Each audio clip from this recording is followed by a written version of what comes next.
Okay, so you'll present your number 5, and we'll talk about that. If my 5 is the same, I would say, probably only mention what you mentioned, we didn't talk about. And then here's number 5, and then that's number 4, and then like that. And if we have the same number, that number, then we can, we don't have to send that law on. Yeah, absolutely. Right. Because we're already in that pretty much. Yeah. Definitely. I want everybody to do it top.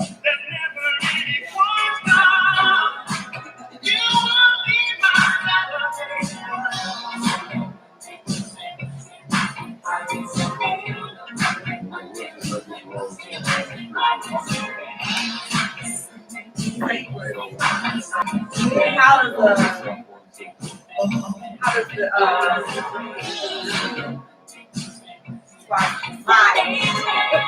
I can see him just like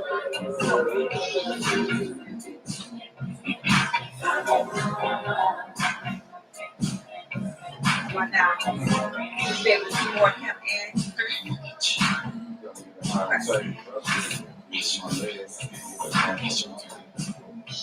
yeah, on the side. That's really what it is. We got bad news.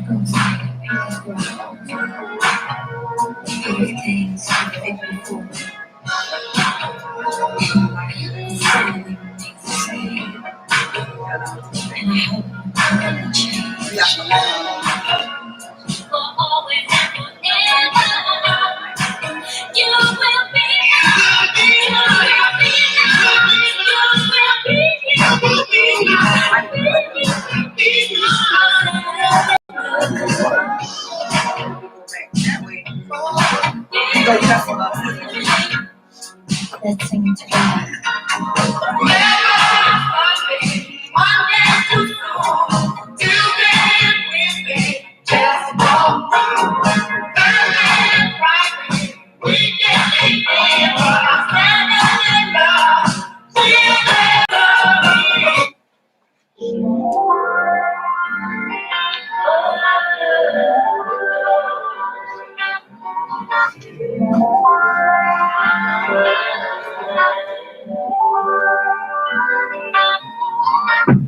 Got a question for you. If I let you, would you make it more?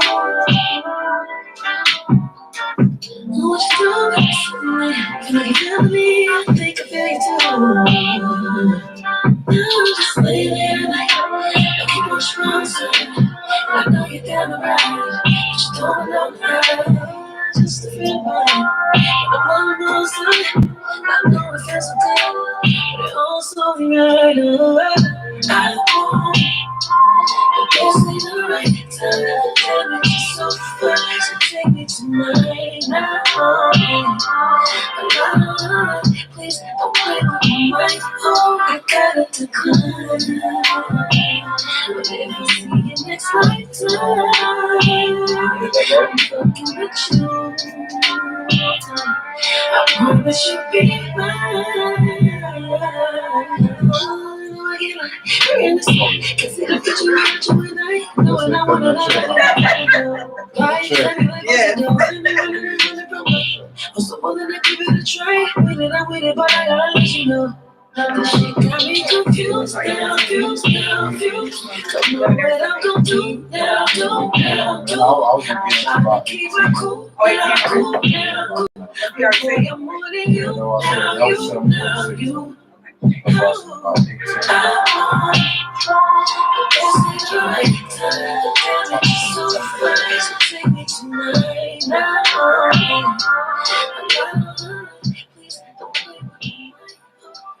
Good evening, good evening, good evening. Thank you guys for joining us.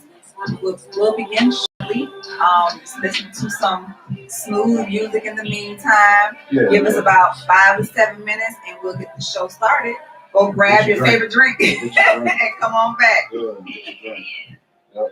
Also, don't forget to go to YouTube, like, share, and subscribe. Please join us live on Facebook instead of Facebook and Instagram because we're trying to drive our traffic there. But if you can't right now, you can only join through those options, that's perfectly fine. But please know that eventually we'll only be live on YouTube. Thank you so much for your support, and we will be in shortly. I know you wanna ride, baby, but it's too late. Sweet just like a starburst, make the starburst with a toothache. In the morning, like ooh yeah. In the afternoon, ooh yeah. I'm saying ooh. Trying to do like ooh yeah. I'm in a situation, I got options, niggas waiting. Hey, honey, I'm in a situation, I got options, hold me. Now what am I supposed to do? How can I want you for myself? No.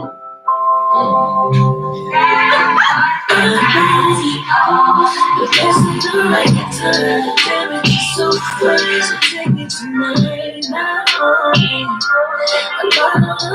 Please don't play with my heart. I gotta decline. I see you next lifetime. Got charge over I promise you, baby. I'm gonna put a little vibe before my man. Right, 4 minutes, y'all. We'll be starting in about 4 minutes. Make sure you have your favorite drink. Mm-hmm. To get ready for today's topic. Get ready. I hope y'all ready for this one. Man on me. I'm telling you. Yeah. Oh, yeah.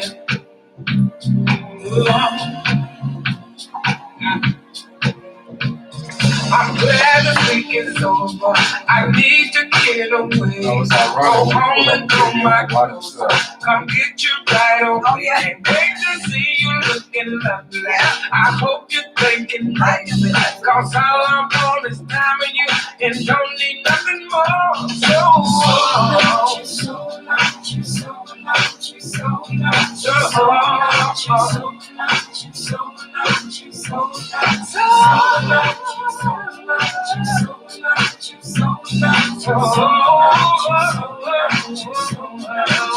I see you across the room. How you kiss me? I love that right. I like that line. I'm not, it's just for the vibe. You going back to that. So attracted to it. You're so damn good to me. And everything you do, cause I am so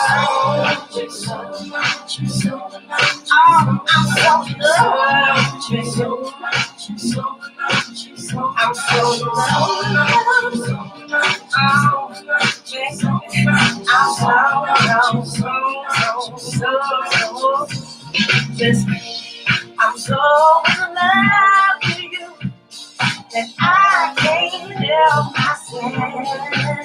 Can't help it. As long as it's me and you, we don't need nothing else. I got you, got you. Hey, hey, hey, hey. Oh, that make me alive forever. I'm so in love.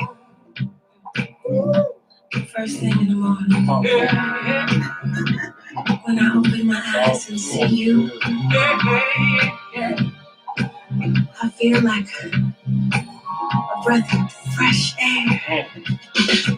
I feel like I can fly, and I can get by. You know how I love you, baby. Any obstacle that comes my way, I'll do anything for you.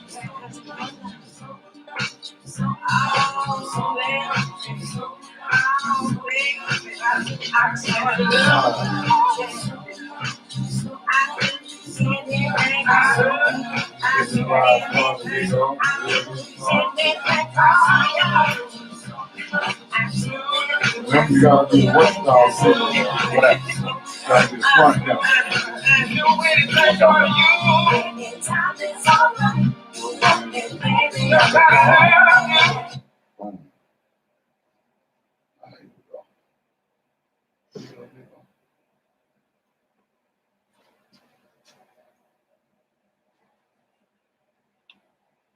All right.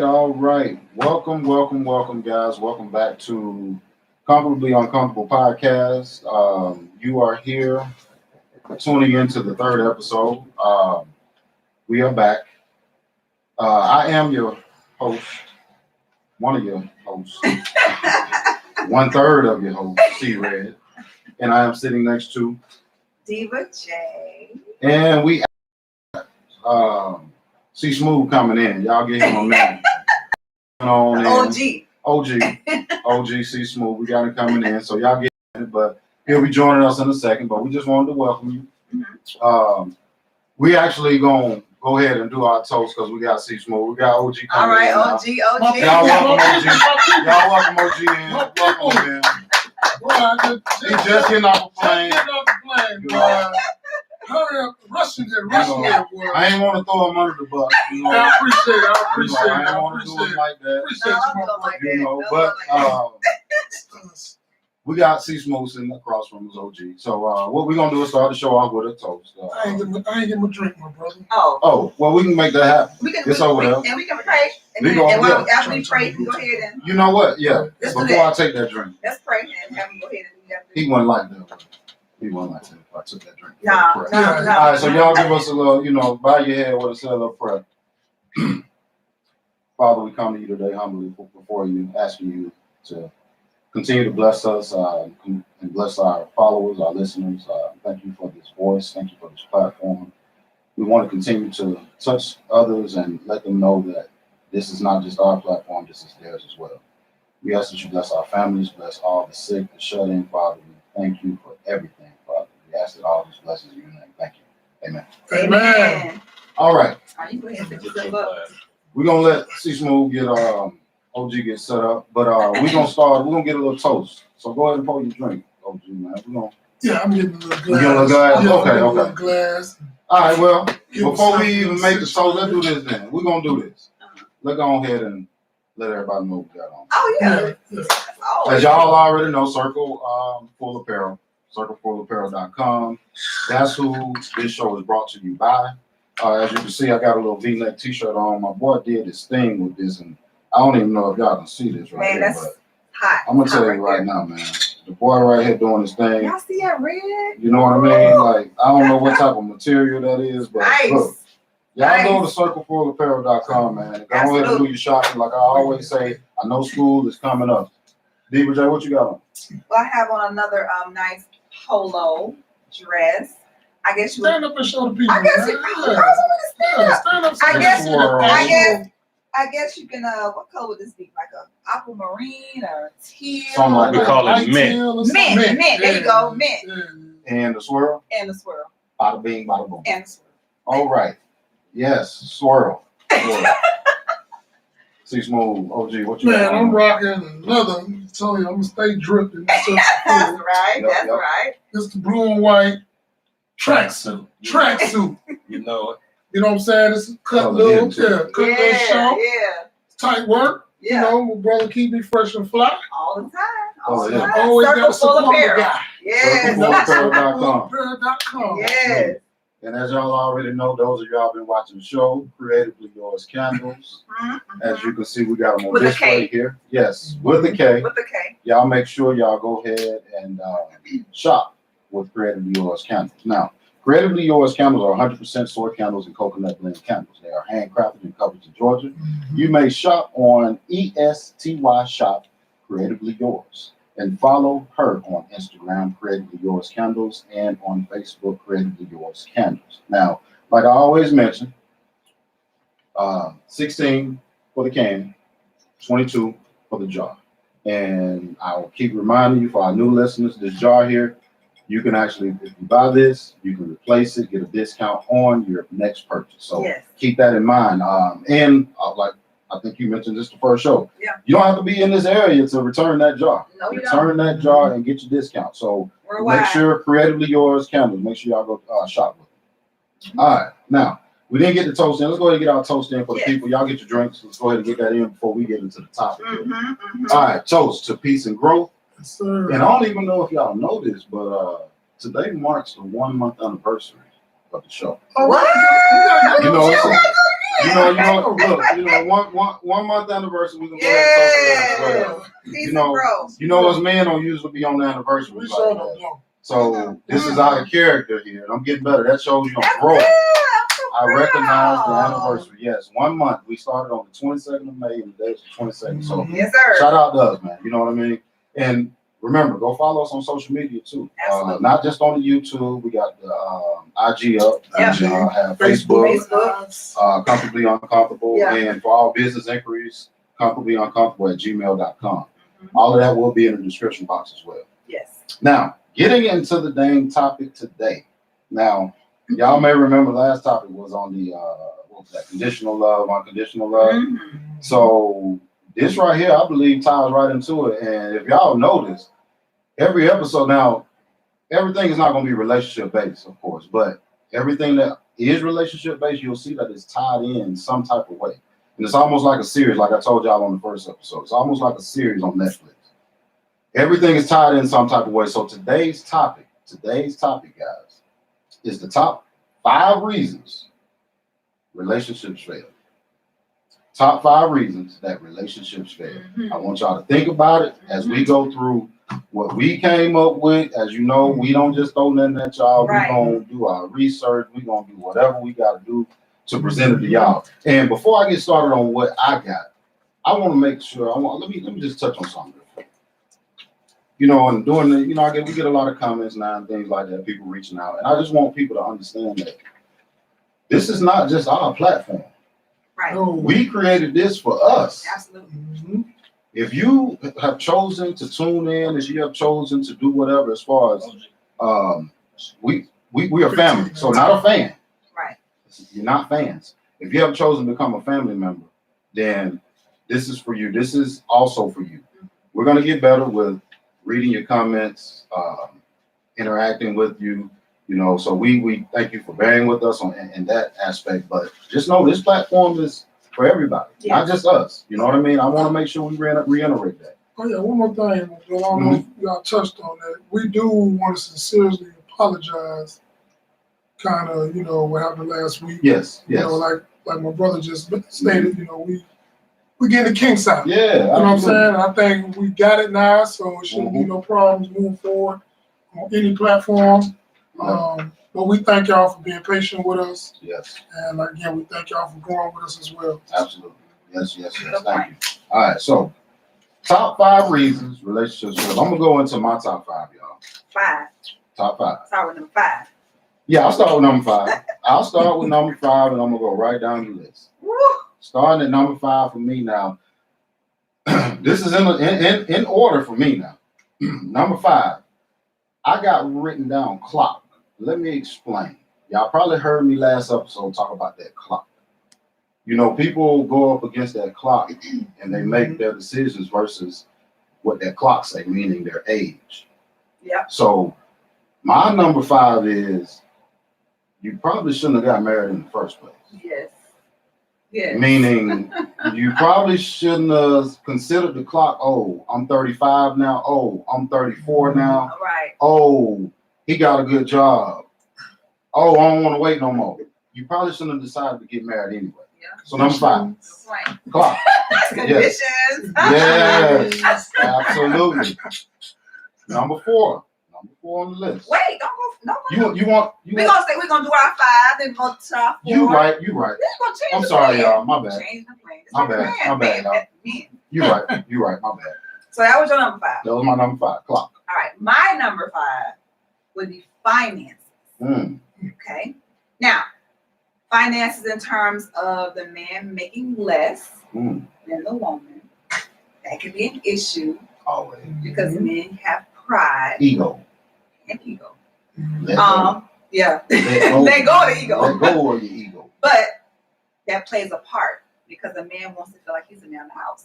So some men feel like if I don't make the most money, I'm not the man of the house. Right. So that can be an issue. Right. Okay. Also with finances, mismanagement of the finances. By either or. You have someone going out there spending money frivolously and not thinking about the priorities of the house or, talking it over with the other spouse, that becomes a problem. Okay, that mismanagement also goes along with addictions. Whether you're into porn, gambling, your vices, basically. Anything, alcohol, right? Anything like that, that can be a problem. That's still mismanagement of finances. Also, disagreements on how to spend the money. How much are we going to spend on trips, and things like that. Investments, the children, miscellaneous, Friday family night, whatever it is. I may feel like we need to go to a more bougie spot. Right. My husband may feel like, no, we need to be economical. Right. So we can't agree and we can't compromise. That's an issue. Right. It is. Falls under finances. You don't sit down. Don't go nowhere. Right. Save it. Absolutely. Because men always holler, save that money. Correct. Save that damn money. Correct. And some women too, not just all men. That's why we're looking at your trunks for tags and shit. They think we don't know. We know. We seen it 2 days like ago. That. I'm just saying. I don't shop like that. I'm not a shopper. I'm different. Don't put it in the back of the closet. Yeah. Don't put it in that game. That's what y'all do. They come with that. I've been had that now. We walking in with the shoes on. No, we don't do that at all. Talk to me. Time out. Flag on the plate. Flag on the plate. Y'all be the ones. Y'all be the ones hiding stuff. We hide for what? What we hiding for? We trying to look good for y'all. Y'all be the ones going out there buying stuff you ain't got no business buying. You right. Remember that Martin episode? You right. Don't play. I bought a hose pipe. I bought a water hose and I ain't got no yard. I bought a water hose and I ain't got no yard. We don't have nothing. We don't have nothing. I buy it because, damn it, I want to buy it. Okay. And I treat myself to it. I sacrifice it. But y'all treating supersedes ours. Y'all stuff way more expensive. Are you kidding me? I'll give you that. We know how to bargain shop. No. Y'all do. I'm gonna tell you this. Like how you just said, our stuff is way more expensive. It is. What you don't understand is we don't take the time to plan about it. We just don't. We not off the hip buying shit. We taking our time. We gonna save up. And how many times out the year? And how many times? Thank you. It ain't not often. We will sit there and hold that money in our pocket. Make sure everything's straight. Then say, okay, it's time to treat myself. Right. Come on now. That is true. Come on now. I'm telling you. That's what we do. We don't just go out there off the hill and just go ahead and really, to be honest with you, Diva, to be honest with you, that's why I'm surprised finances is at number 5 on your list. Number 5. I thought it was gonna be higher, but number 5. I'm different. We didn't mean to get sidetracked. I'm different. We didn't mean to get sidetracked. Because to me, and I'm gonna let OG speak. Finances should not be at the top. No, it should not, because there are far more other things that are more important than finances. Because if you have certain things lined up and in order, finances wouldn't even be an issue. All right, no. Play with it. And the problem is people put finances up here above things that are more important than finances, which makes their finances crumble. You know, I'm gonna be open here if you break this down. I mean, that's fine, but I'm made different. I'm not like everybody else. Right. Okay, so are we gonna swing this back to the finances? Are we gonna swing this back? We got to, because it's probably gonna be in one of your top 5. Chime in. It's damn sure one of my top 5. What's your number 5? What's your number 5? My number 5 is basically being taken for granted, unappreciated. That's my number 5. It's I think for all men, it's a pet peeve. It's an issue, because one thing a man always wants to feel is appreciated. Yeah. Because we sacrifice so much. Like what we talked about in that video. Exactly. Yeah. We sacrifice so much, and to feel that it really could break us down. You know, to be taken for granted could break us down. No matter what our financial status is. No matter what the financial status is, no matter what. It's overall. Yeah. You know what I'm saying? There ain't one genre of the relationship. It's overall. So I think that's, for me, that's my number 5. All right, well. Number 4? Number 4 was finances for me. So, okay. So we can actually go ahead and skip me, because we just went over. You had nothing else to add for your number 4 though? For the number 4, as far as finance, I guess what I could say about finances is, I just feel like kind of what you said, like we rank it too high, because as you can see, it's number 4 on my list. We rank it a little bit too high because, the finances really, I mean, shit, we used to live off the land. You know what I mean? Currency was created to classify us. Let's just be honest. So we get too engulfed in that finance world when we're trying to spend the rest of our life with somebody. Right. So yeah, finances it ranks a little low for me too. But it's important because it can affect the way that you actually living your life, as far as taking those trips, being able to unwind, being able to send your wife away when she needs a break, or vice versa. You know what I mean? So we need that. We need not only I guess you could say some type of residual income, but we need disposable income as well.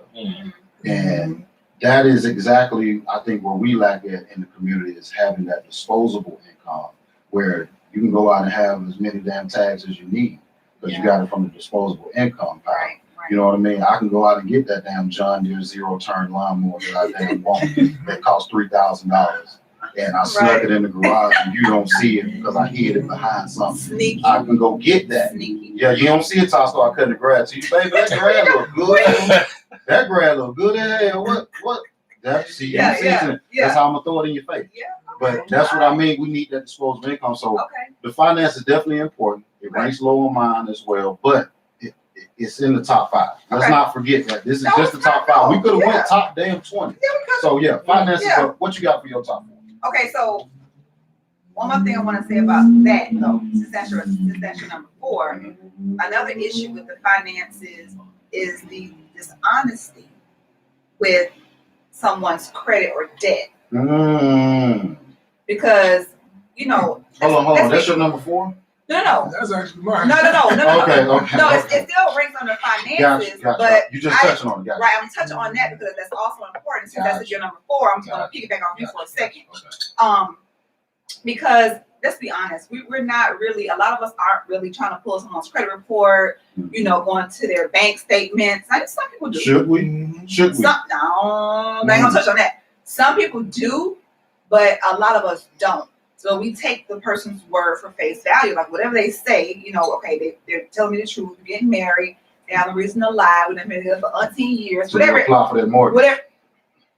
Then you go to apply and you like somebody has a low credit score, right? They get the broom. Get your ass out my office. So you like, wait a minute. Get your ass out my office. Wait, we're not approved. Right. So that part is an issue, not being honest. Right. Credit and debt, and then again with the woman making more money, sometimes they feel like because they make more money, they should have the final say without any input or decision making from the man. Say that one more time, please. So some women that feel like they make more money than the man should have the final say without any input or decision making from the man. Now let me say this because I can go a whole another way with this. But I will say this: just because you chose to be the CEO of your company, don't mean your role is different. Thank you.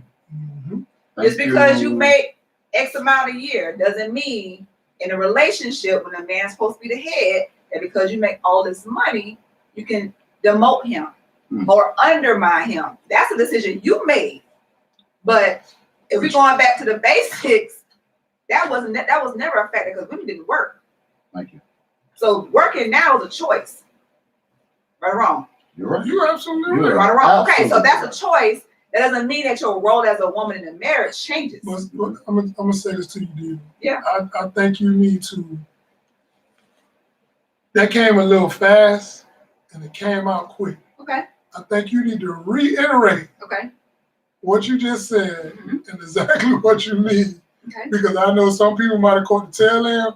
What the hell she mean that? Working is a privilege. Explain to the audience exactly what you're saying. So we all know that, we have to work to live, right? To survive.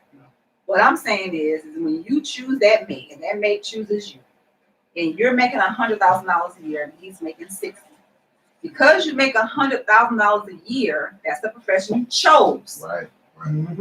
Okay? Right. So you chose that profession, but you also chose a man who makes less than you. Exactly. That does not mean that you undermine or demote his authority in the household. Absolutely. The money you make does not equate the type of man that he is. Doesn't carry over. and leading that household. Now, if you don't feel comfortable with him leading your house, you shouldn't have married him. Thank you. But that should not be a factor in your relationship, in your marriage, the demise of, should I say, the demise of your marriage or relationship. Because it shouldn't be like that. Because you know what you stepped into. You know what you signed up for. Right. You knew this before, so why is it a problem now? Yeah. You know what I mean? So yeah, that right there is so important, Jay, because like you said, you making 100, your man making 60. You know what you signed up for. You know exactly what you and signed don't throw it up when things don't go the way you want to go. Like, I make X, Y, Z. You should do. No, you knew that going in. Right, and we're one. And we're one. We're one. Our money. That's yes, topic. This is our money. Our money. Yeah, we're gonna go into that. Our money. Our money is only one-sided. Yeah. No, I'm being honest with you. No. That's why I said this topic. Hold up. Who your number 4? I don't even want to talk about it. What was your number 4? You got hold up. That wasn't. Oh, my number 4. Okay, so my number 4 was self-love. Self-love. I posted a video about that. Did you? People love that what you said about unconditional self. Oh yeah. So self-love for my number 4. One of the reasons is people don't know how to love themselves.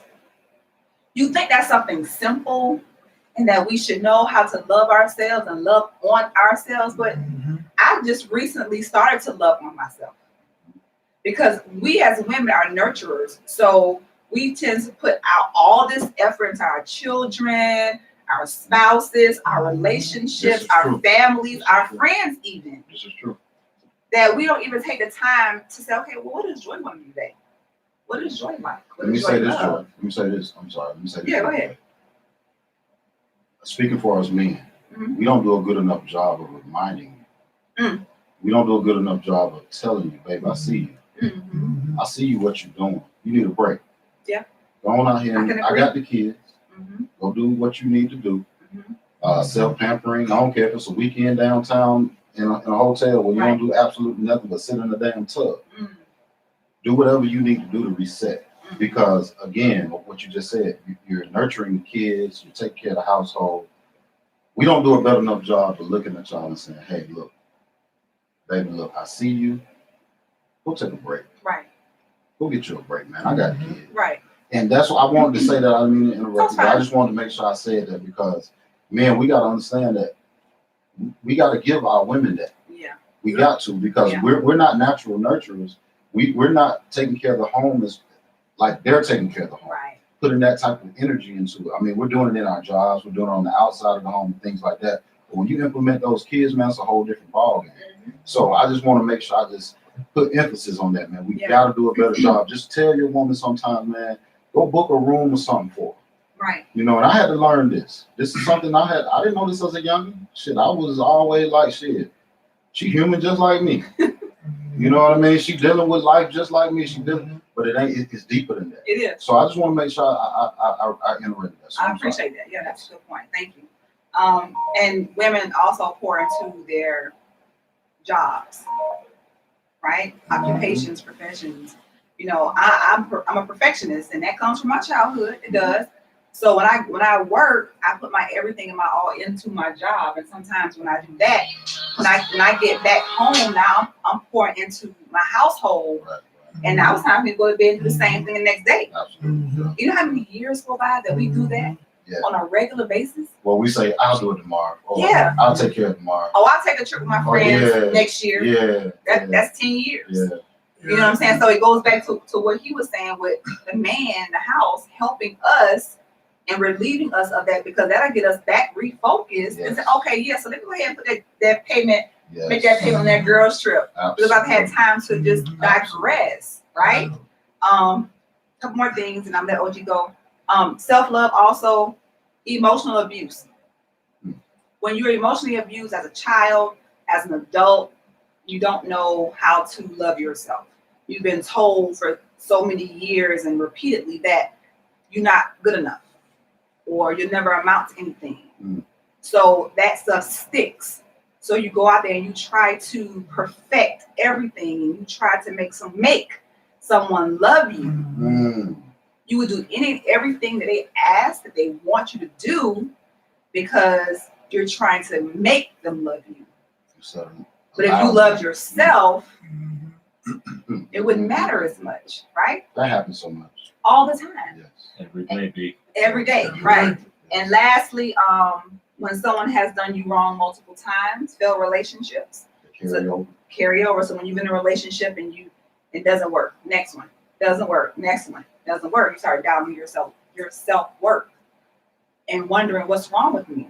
Why my relationships aren't working? Why are they failing relationship after relationship? And you start to look at yourself like, okay, well, let me change this. Well, let me do this. Okay, well, my hair is this, my body is this. And now you change all of these things about yourself. Well, you're not even you anymore.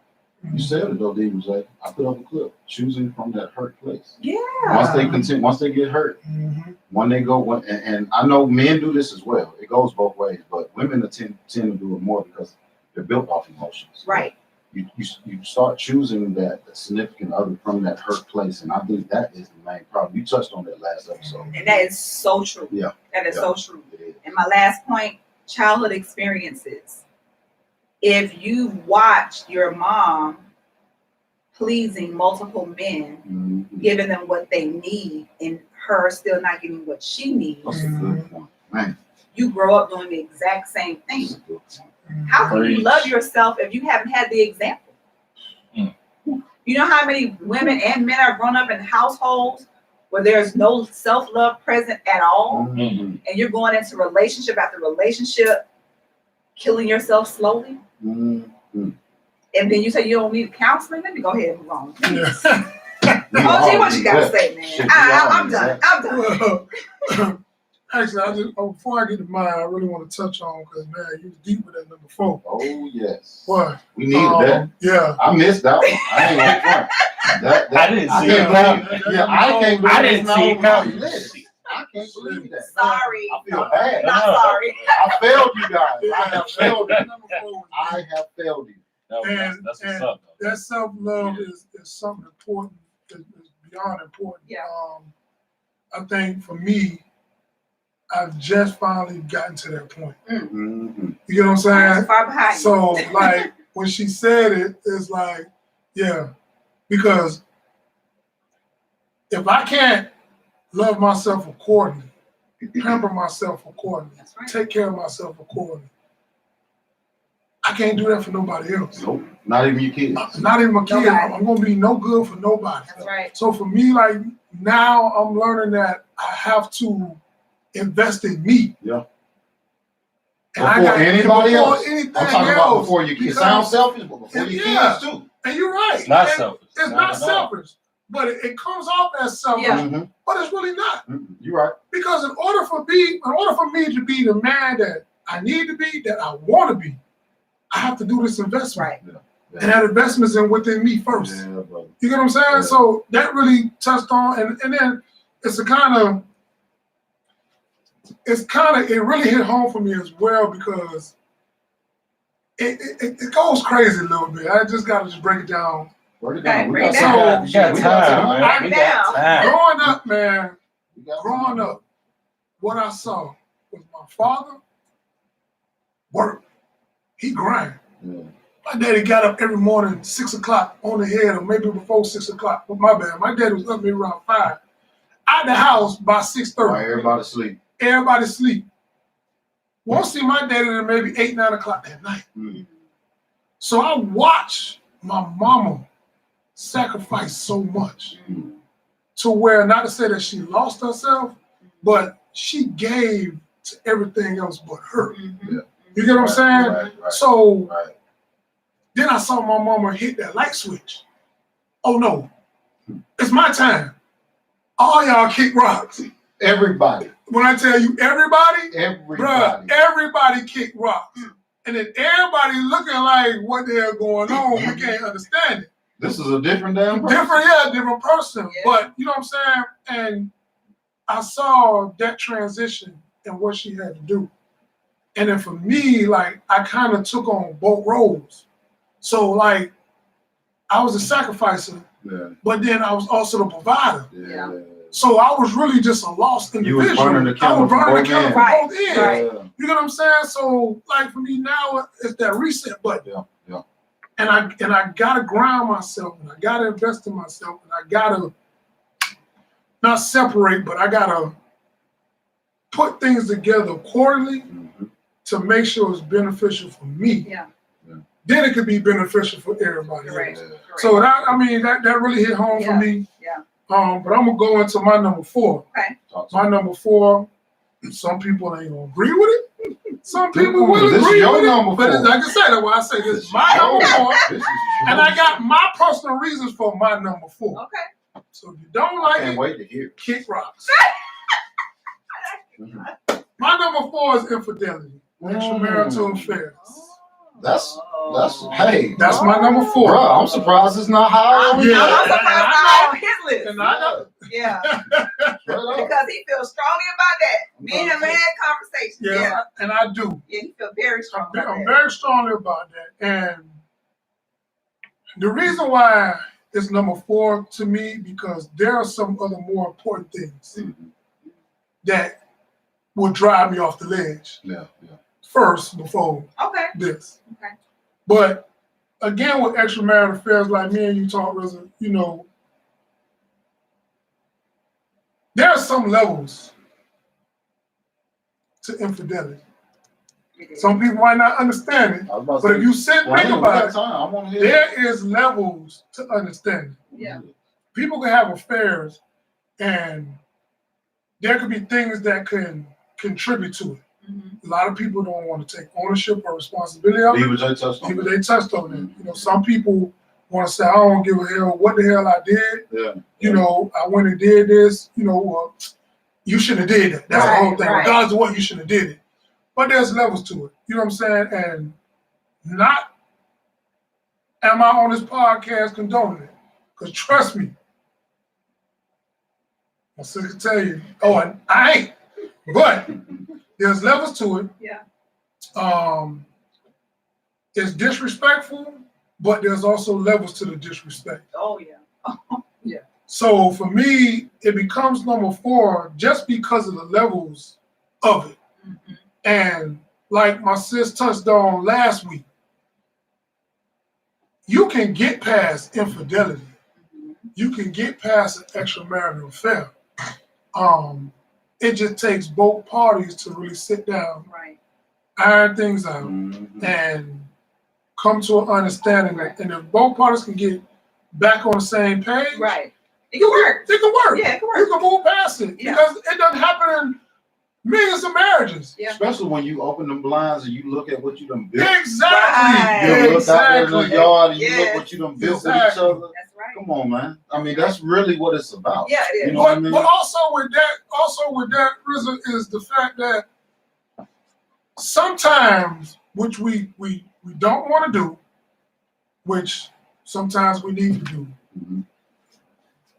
we need to, and I'm saying men and women, we have to sometimes, and people gonna say it's wrong, but we have to sometimes take some form of accountability.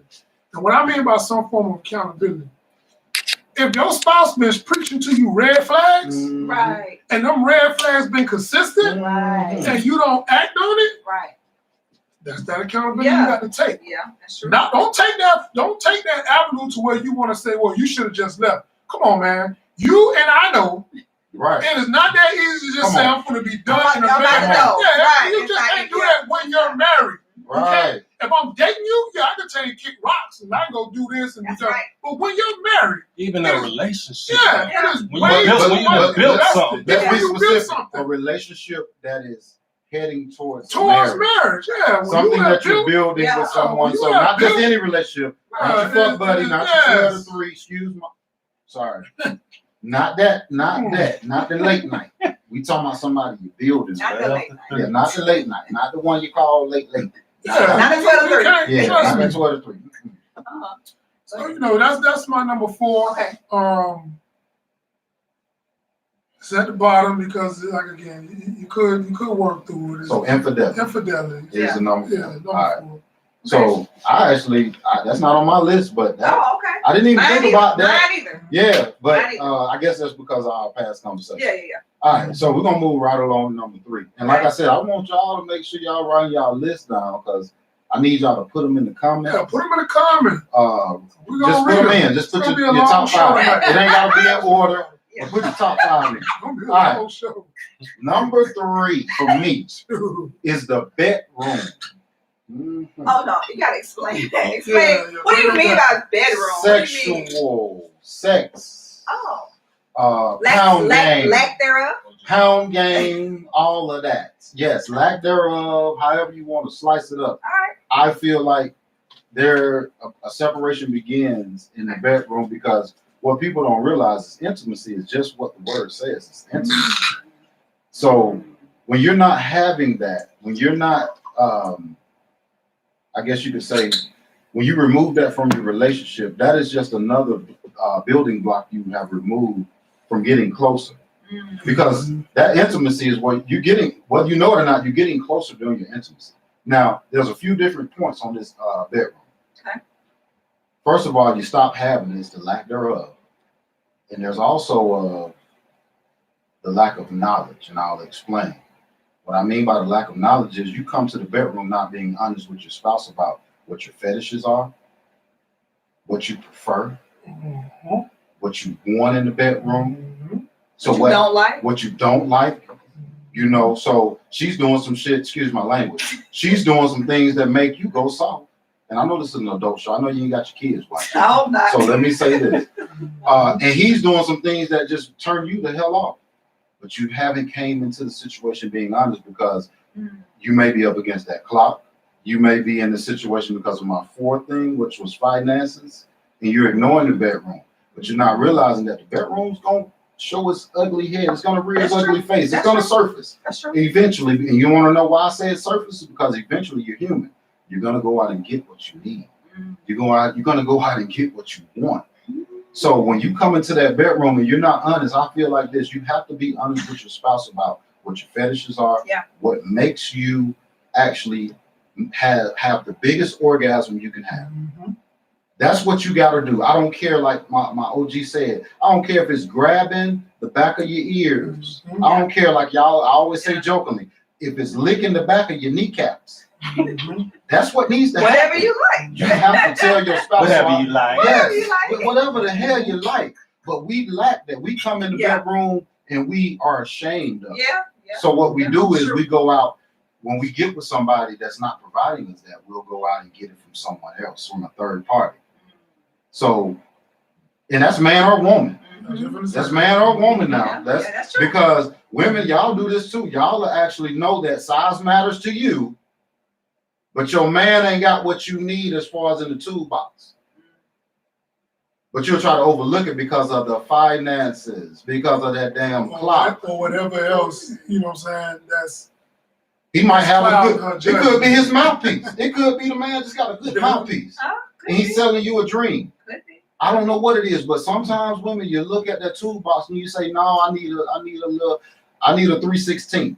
And you only dealing with a 5/8. I need that. So what I'm saying is, women, you can't overlook that either.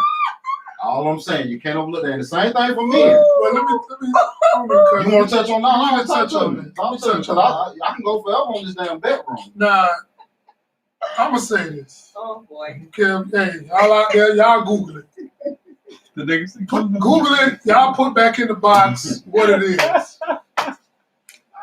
I'm gonna tell you one thing about men. I'm gonna tell you one thing about women. Can't tell us about us. Okay. All right. Watch this. Whatever. I can tell how you react. A man gonna tell you basically straight up, this is what I need from you in the bed. Because we're not gonna sit there and quote unquote build. What if it's a fetish though, Chris? No, I cut you off. It might be a fetish that he might be embarrassed of. I just want to put that in there. Because I'm gonna tell you what's gonna happen. It could be a fetish that he's embarrassed in the beginning. But if I'm with you for 2-3 years, oh no, you're gonna know this goddamn fetish sooner or later. But what I'm saying, some men don't. It could just be because he's embarrassed. I'm saying, like, it could be something weird. I'm gonna put it to you like this here, and I know where you going with it. I'm just saying it could be something weird. I know where you going with it. It could be. But those men that are weird, that like thumbing some certain places. Or kicked in the balls or something like that. Then I'm gonna say this like I'm gonna say to my women. Go find you somebody that is into that. If you got to hide who you are, that's not the person who you need to be with. Yes. So what I'm gonna say, woman is willing to do that though? What if she's what I'm saying. If she's willing to do that, then you ain't got to hide who you are. Then y'all good. Yeah. So the same thing, but I'm gonna say the difference. With women.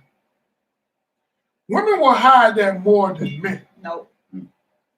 Disagree. Okay, you can disagree, but I'm gonna say this, and this is my opinion. I say women guide you. Women actually guide you to pleasing them. Let him finish his point because I have a rebuttal. Go ahead. I have a rebuttal. No. But y'all want to say women guide you, right? You said we don't tell what we like. That's what you were saying.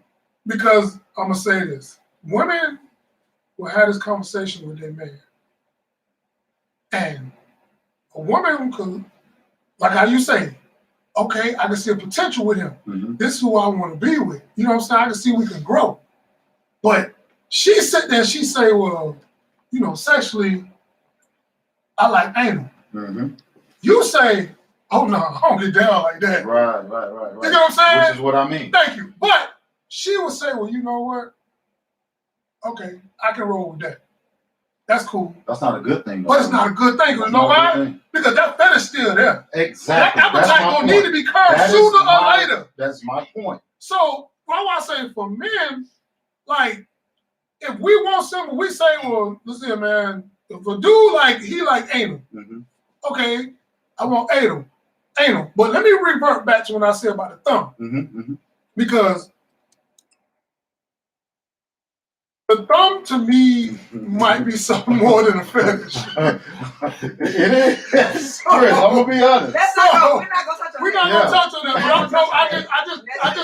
I just go back to that. But it's some women that can relate. Listen, oh my God, it's some women that can relate. You're right. I just go back to that. Scratch that. I just go back to that because I don't know if we can use that in the same realm of what we're talking about. It's a fetish though. It's a fetish, so that's why I said that could be something. Let's go back. It's to each his own. We can't knock somebody for what they like. I'm not knocking them, man, but I'm just saying it's. It ain't. That's what I'm saying. You can't knock them. I believe that on. Yeah, you can't knock nobody for I'm not knocking them, but I know, like, women will tend to swallow it for the sake of everything else. Let me like I talked about the toolbox. Pause. Now, I will say, from Diva J's experiences, yes, we will sometimes settle. Ignore the sometimes. Sometimes. I'm not gonna say all the time because when you say settle, be more specific. We're not gonna say all. We're not gonna use all. We're talking sexually. And that's fine. But we're not gonna use all. Sexually. Just stay on the sexual topic. I am on the sexual topic. But what I'm saying is sometimes. It's not all the time. So if I say I like my toes sucked, and you don't like sucking toes. Right. So what you're saying is that the woman will say, okay, well, I can do it with you not sucking toes as long as everything else is good. Right. But they end up going out and find somebody who suck toes. But wait. If it's that strong of a fetish, I hear what you're saying. It doesn't matter how strong it is. No, it's a fetish. I understand that. But still, there are levels. There are. There's some things that you can live without, some things you can't. So my thing is, I do agree that sometimes we do settle because we want to just have somebody. We want to be with someone physically, intimately. We want to have somebody, just somebody, right? So yes, I've been there. So I wasn't wrong then. No, I'm not saying you're wrong. I'm not saying you're wrong. What I'm saying is it's not always the case. Yeah. What I'm saying is there are some instances where women will say what they need and want from a man physically, and they're not with it, and they decide to walk away and go a different direction. Yep, but I'm saying it does go both ways. I've been in a situation where I said, okay, well, I'll deal with it, right? The toolbox? Yeah, because it was comfortable. I didn't want to start comfortable? Comfortable. I didn't want to start over. I wanted to just be where I was. But you weren't getting pleased, though. I wasn't in more than one area. So what I'm saying is, yes. You settled. So it was a clock. I did settle. But what I'm saying is, not every woman is going to settle and say, if I don't get this, I'm gonna stay anyway, but just to have somebody. No, you're gonna have someone that has healed and went through those processes and gotten to a better place and have grown and say, okay, now when you can't get money, I'm going this way because I'm wasting my time. Right. So I'm not disagreeing with you, but it's not a everybody 100% type statement. But I bet you the percentage high. I bet you. But it's not the majority. That's how we can say majority. I think majority. When we say majority. I will say the majority. I will say the majority from if you're coming from a hurt place still and settling. Yeah, because if you've grown, you're not going to settle. But isn't that like that's the lack thereof in our community, right? Right. A lot of us have not gotten to that state of mind. Right. I think that's what and you're saying. And I get that, but I just don't want him to think or I'm gonna say, but think that it's 100% of women that's going to settle, because that's not true. Right. Even if it's 10% of women who have grown, that's still not the majority. So let me ask you a question. Not everybody. So let me ask you a question. We got a panel of 10 women. Out of those 10 women, how many of them gonna settle? It's a good damn question. It depends. Just give me a number. Just give me a number. I don't know. Less than half. Opinion. Less than half. 4. 40%. 4. I disagree. I mean, shit, Chris, that's close to half. No, I think. I say 4. I personally feel it's probably gonna be between 70 and 80. No. And here's why. But why? Because the ratio? No, here we talking a panel of 10. You talking about settling on different things like toolbox, finances, all that. No. But here's one, and this is part of finances why it's tied into. The one thing I know that I can attest to that a woman necessarily won't settle with, I'm gonna be blunt and vulgar. Please. It's a small dick. Yeah.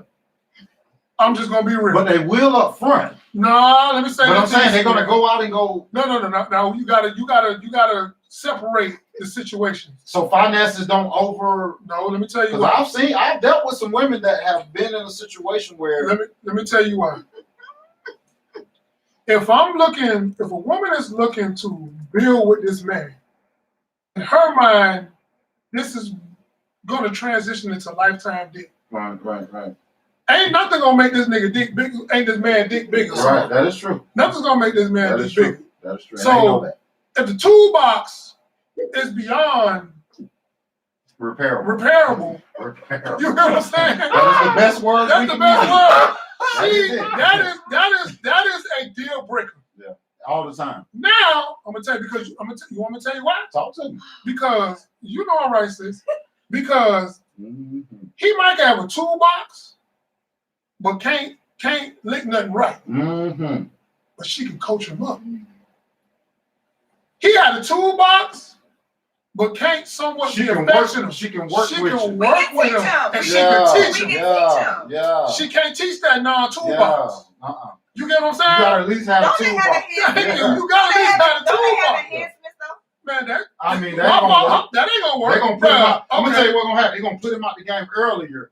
Instead of 55, now he's 52 and the dick don't work. He could be 5 inches. He popped that pill. He's going to 5 1/3. And that still ain't doing nothing for you. That's what's going on. They ain't going from 5 to 8. Yep. So don't get that twisted. Okay. So them pills don't work like that. In the stroke game. Yeah, and the stroke game is still the same. So yeah. Okay. So that's what I say. We sorry for all y'all dealing with it. That's the only deal breaker really for a woman. Okay. Now, again, a lot of times, if they got that, the other stuff, they can settle for.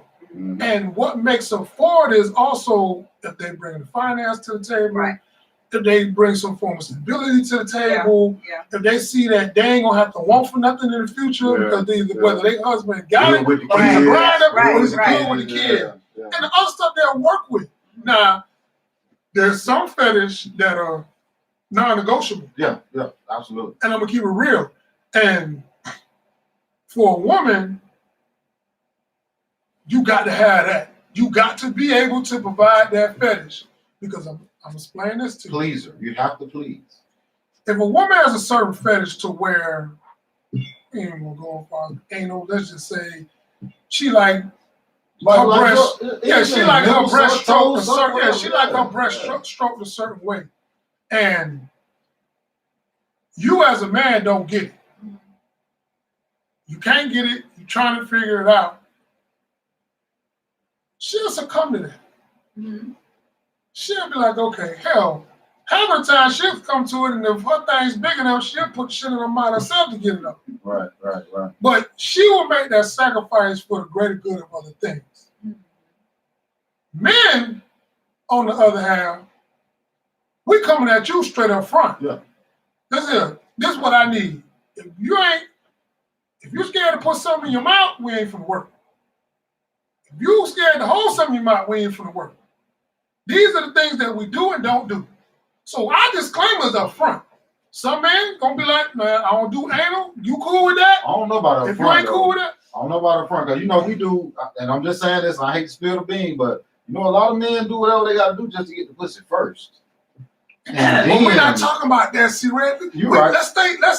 No, you're right. I'm just saying, you're right. The concept what we're talking about is building. Yeah, you're right. We're talking either we're already in a relationship. Our relationship, we're building yeah. that, or because if we get into a marriage, that shit out the door. If you didn't deal with that shit before the marriage, you're right. don't come in the marriage now and say, no. So we're talking building. So you're saying you're building with this person. All this need to be displayed from the jump. Yeah, you're right. Like if I see you and I'm like, we kicking and we dating, yeah, we might have had sex 3 or 4 times, but now we had this conversation where we build. Okay, well, since we put a move forward, check this out. Hey man, this is what I need. Yeah. Mm-hmm. I need more of this from you. Right. Yeah. When you on your period, that don't mean the monkey don't stop no show. We running the red light. No, we ain't. We running the red Your light. mouth don't bleed. That's my statement. That's what I was saying. So we're not running red lights. Some people do. That's just not for me. We're not running red lights. No, I don't run red lights. You're not running. But I know we get too far. But nope. For me, we ain't going don't too far. bleed. They want to hear. Keep that shit going. Yeah, I don't. So we ain't laying the towel down. We ain't laying the towel down. Some dudes run red lights. I don't run red lights. But what if she want to run the red light? But see, that's another thing. Hold on. That's a conversation that you have to have, and you have to come to your agreement on. Mm-hmm. But what if she's not physically able to during that time? You can't just throw physically able to during that time. Right, because some people they cycle they're pain the whole time. Oh well, yeah. No, you're right. Yeah. Oh, but he was saying no, but he was saying he's making it seem like, okay, that's one monkey don't stop no show. Just because you doing that your body got that going on. Now everything else work, your hand work, your mouth work, your butt work. No, but some women just totally their bodies just shut down. So in that case, you can't make that statement. Is that what you were saying? Because he's supposed to be understanding. Like a hand job? He's supposed to be understanding if his woman cannot do nothing for 5 days. But how hard is a hand job though? Again, it depends. Just to reach around. No, just to reach around. It depends on the woman's state of mind. You're right. And she might cramp all 5 days. No, you're right. If I'm cramping 5 days, I ain't think about that. And I ain't doing none of that. No, you're right. You're exactly right. You can call me insensitive, whatever you are. Because if I come to you, if I'm your woman and I say, listen, when I cramp, because when I was younger in high school, when I go on my cycle, I couldn't do nothing the entire time. But not even a hand job. No, not her. I wasn't in high school. Hush. Okay. But I couldn't do none of that. Right? So my thing is, if I tell you up front for 5 days, I cannot encounter, participate, none of that for 5 days because I experienced these things for 5 days consecutively. I don't want to hear ain't around your hand, ain't around your mouth, I still have needs. If I'm doing what I'm supposed to do month after month after month after month, and I'm asking you for 5 days a month, I don't want to hear none of that. Because I'm doing. They go both ways. Right? If he got a period, yeah. No, not a period. But what I'm saying is, and I'm asking for something for 5 days, I don't want to hear that. Sometimes men get selfish because they have their own needs. No, go in the bathroom and take care of your business. You're right. You know what I'm saying? I don't want to hear that. You're right. No, I'm exactly asking you up front because you know when we were dating, this ain't nothing new. Yep, you're exactly. So don't expect when I marry you and during them 5 days, I'm supposed to just stop being in pain. You're right. Because you want to bust one.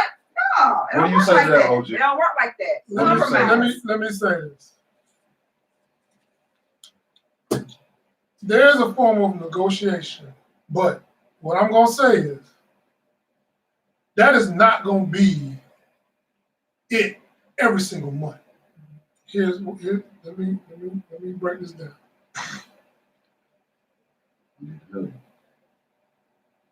And keep it real, Diva. You can have your period. Some women have their period for 7 days. Some women have their period for 3 days. Some women have their period for 5 days. You will have your period. If you have your period for 5 days, it could be held for 3 to 4 days.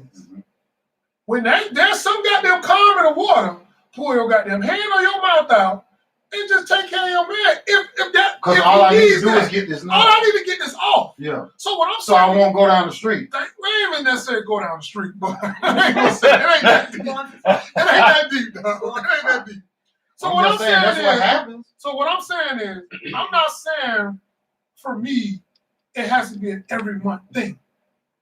But what I'm saying is, if I do come to you and you're on your period, I don't consistently keep brushing you out because you are on your period. Yeah, okay, if you telling me, baby, I'm kind of cramping today. All right, baby, no problem. Right. But when them goddamn cramps start to settle, it's already in your ear. Let me take care of my baby. Boom. That's not, I agree with you. But I just had to touch on, because you said if I'm cramping for 5 days, and I'm explaining to our audience that, yeah, y'all women have periods. If your period for 5 days, goddamn it, you strong for 4. That next day, you kind of mild down, take care of your man, and that next day. I agree. So, okay, I just want to touch on that. Yeah, I'm just saying, if I am cramping for 5 days, yeah, my cycle is totally different. We have to do that. I don't cramp for all 5 days. Yeah, okay, but what I'm saying is if I have that type of cycle where I do cramp for 5 days, I don't want to hear nothing about nothing sexual. What about spotting that? We understand. This nigga said spot. What if it's spotting? Well, I guess y'all can I give up. My brother's a red light runner. Am I wrong for this? He's a red light runner. No. Y'all see the name? You see the name? You see the damn name. It has nothing to do with that. All I was saying to him is be considerate and compromise. If I am cramping 5 days, I'm not saying if I cramp only 3. And I'm good in spotting the last 2. I get it. Right. You sure? Positive.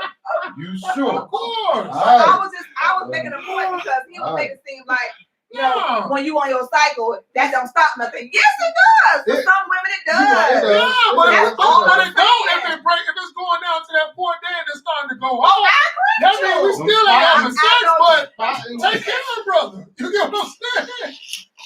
Is it time? That's all I'm saying. I don't disagree. Yeah, you know. I got you my number 3.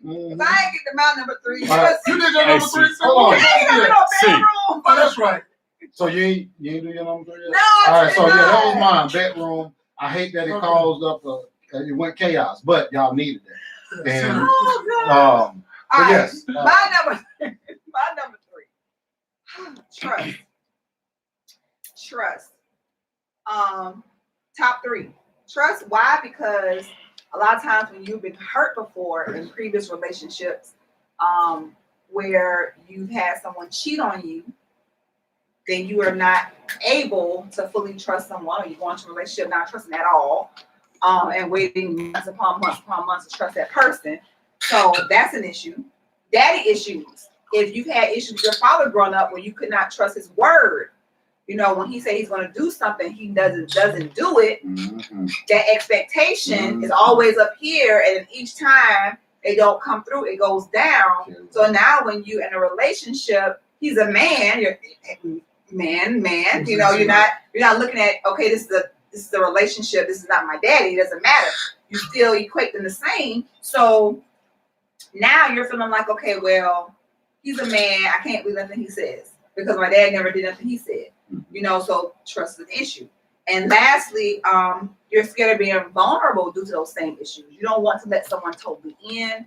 You don't want to give someone 100% of yourself. You don't want to be brutally honest, for lack of being accepted, or your words not being valued, maybe even. So or both, right? So we don't trust. We don't put our trust in that person. But in all honesty, when you're talking about marrying somebody, a part of marriage, that union and that becoming one, is being vulnerable.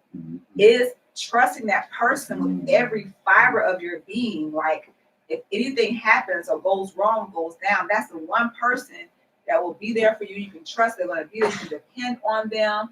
You don't have any reservation about telling them things because you know you trust them. You don't have to worry about them going back and telling somebody else or talking bad about you. You know, because we've had that in friendships too. And that takes strength. It does. That takes strength. So to let somebody totally in and trust someone wholeheartedly, and you've been hurt from your father growing up, and then failed relationships. That part I think is so detrimental. That trust factor, because we a lot of us go in relationships and we have to trust a person. We say we trust them, we really don't trust them because we wait for them to mess up because we get in our mind we already condemned them already. Premeditated. Right? So that's my number 3. So OG? My number 3 is dishonesty and loyalty. My loyalty doesn't touch on necessarily infidelity. My loyalty touches on as far as being loyal and having my back, holding me down just as much as I hold you down. You know what I'm saying? Don't let no mischief or anything negative or derogatory come at me or come my way. Meaning that you down with me 10 toes down, 4 flat tires. That dishonesty, I can't. That lying shit just does something to me. And don't get me wrong, I know we all, like it was told to me once before, everybody lies. I get that. Okay, everybody lies. But for me, the BS lies is what just takes me over the edge. When we're supposed to be one. Yeah, we're supposed to be one, but then when you give a lie about something that's just gonna disrupt the harmony of the household and it's so minor and petty, to where you could have just been honest and we could have worked through it. That's what just drives me nuts. It takes me over the edge. That's my number 3. I ain't really too much elaborating on that because my number 2 and number 1. All right, number 2. So number 2, and actually that kind of ties into what you said, DJ, about honesty and trust and all that. So that ties in. But my number 2 is probably could have been my number 1 easily, but accountability. Oh Lord. I feel like hear about accountability no more. Look. I don't even want to hear about Look at here. Boy, Let me tell you something. Let me tell you something. All right, go ahead. I feel like neither one of us, man nor woman, feels like they can hold their spouse accountable. Because it could be because of their sensitivity, the emotions, the feelings, or just simply me not giving a damn. So I feel like accountability is so important because it allows you to have progressive conversations. Okay. You know, when someone fucks up, when someone messes up, or you know, we come to the table and we talk. It could just be a simple weekly talking that we have. But when someone holds that accountability to themselves, it makes it easier for your spouse. Now I don't have to wonder why you're not holding yourself accountable. I don't have to sit here and say, you know what, let me figure out why he's acting like this or why she's acting like this. No, you just stepped up to the plate and said, you know what, baby, I fucked up. I made the wrong decision. This is what should have happened. I should have listened to you. I should have did this, that, and the third. If we do that, it will make things so easier for our spouse. Just holding that accountability to yourself, looking in the mirror and saying, boom, you know what? I vouch for this. Yeah. I vouch for this. Preach, man. But I fucked up. Preach. I shouldn't have vouched for this. Preach. My baby was right. I should have listened to my baby. And this is what should have happened. Right. So if we can do that, I promise you guys, that accountability, it will hold so much weight in your relationship because it will take care of so many other things that we have on our list that may not be in our top 5. You can no longer wonder. Yeah, you can't even, it takes you don't have to wonder anymore because you know everything. Yes, I know everything. I'm coming to you and I'm saying, look, this is what happened. I know what happened. We both are aware. But look, I just want to apologize. Right. Because let me tell you something. That's all it takes. And I'm going to say this for the men, because I know a lot of men feel like this, and I know this because we're in circles and we talk in circles. Women, y'all got to learn how to apologize. Y'all got to learn how to look us in the eyes and say, baby, I'm sorry. Say, my bad. My bad. When? And I'm not picking on y'all because this show is not for pointing fingers. But I'm telling you from my experience, I haven't dated men. I'm sorry. I can't speak on that. Hey, that's your preference. Only Diva J can speak on that. Yeah. I've dated women, but I'm going to tell you the common denominator is that word accountability. If you just look your man in the eye and say, baby, look, I'm sorry. I apologize. I fucked up. I made the wrong decision or whatever it accounts for. If you do that, I promise you, like we said in the video I posted, that man will run through a fucking brick wall for you. All it takes, man. He will run through a brick wall for you. It takes. I'm telling you. Look that man in his eyes and you tell him when you're wrong. Don't try to bounce around it. Don't try to speak over it. Don't try to say, ignore it and say, well, if you could have did this last month, then we wouldn't have been in this situation. No, don't bring up no old shit. I think you'll see that. No, you look at him in his eyes and you tell him, baby, I was wrong. Because the thing about it is, a lot of us men, even though we hate to do it, some of us will hold accountability to ourselves. But we still have an issue with it. But I know the biggest issue is sometimes women will say, look, I'm the woman. You don't need to be talking to me this way, or you don't need to be saying this. Look, if your man love you, like I said in one of our clips, you got to put your shit on the scale. If that man has raised his voice at you, what you do is you say, okay, he raised his voice. He was a little disrespectful. But let me take what this man has done for me over the last 2 years. Let me take what this man has shown me over the last 2 years. Let me put that on the scale, and let me put it with this one moment that has happened. And if that shit you got on this other side outweighs that one moment, you need to support your man. Like Dee would just say, stick and stay. Stick and stay. Yeah. So yeah, accountability is my second. Let me touch on that as well. Talk to me. A lot of the dilemma is when there's time for accountability to be taken, and I'm just like C-Red, I only dated women, never dated a man in my life. Women tend to get defensive. And the funniest thing to me is when there's a situation, we ain't even going to talk necessarily about accountability. Let's just say something could transpire where there's an argument. Women will raise their voice just as much as men. But because we're men, we're not supposed to take it as being disrespectful, or we're not supposed to take it as you being rude, or, you know what I'm saying? We're not supposed to take it as an ill way. But when a man raises his voice, shit taken all type of ways. Yeah, absolutely. You know what I'm saying? And there's a form of, keeping it real, there's a form of unfairity to it, because just like I'm human like you, regardless of you're female or you're male, if I'm upset, yeah, my voice may escalate. I ain't calling you out your name. I ain't disrespecting you or cussing at you or anything like that. But yeah, my voice escalates and it's going to get loud the same way your voice going to get loud. Oh, gee, this is the issue, though. Let me tell you this. If most of us would have grew up in a house with a man, we would have known that this is how a man talks. This is how a man carries himself. Because if you look at society and the way the world looks at a black man, when we raise our voice and we talk with a voice and we speak with some type of bass in it, that's how they look at us as a threat now. Exactly. But other nationalities do it, and they look at them as a man.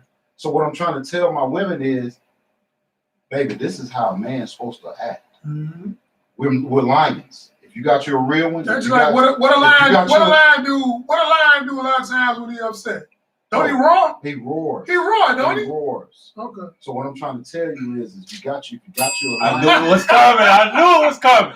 I saw it on the face. Well, hold on, before she go No, I want to hear this. Before you go there, let me just touch on this. It was all over her face. I can't help. I love it. I can't wait. Again, let's get it.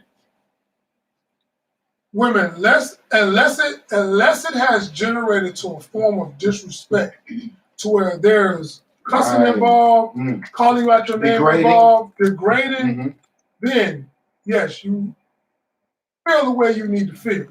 But if that's not the case, don't take a man raising his voice as a sign of him disrespecting you, because you raise your voice as well. And we take it and we eat it. As we should. As we should. I know you love me. Yeah. And we don't take it no way. We just know you expressing how you express. You passionate about what you're saying. You upset about something I did. I'm gonna put it on the scale. I gotta take it. I'm putting it on the scale at all times. I don't care how you talk to me. But let what you need to do to get your let me give the audience advice. And I'm gonna give you advice, both men and women.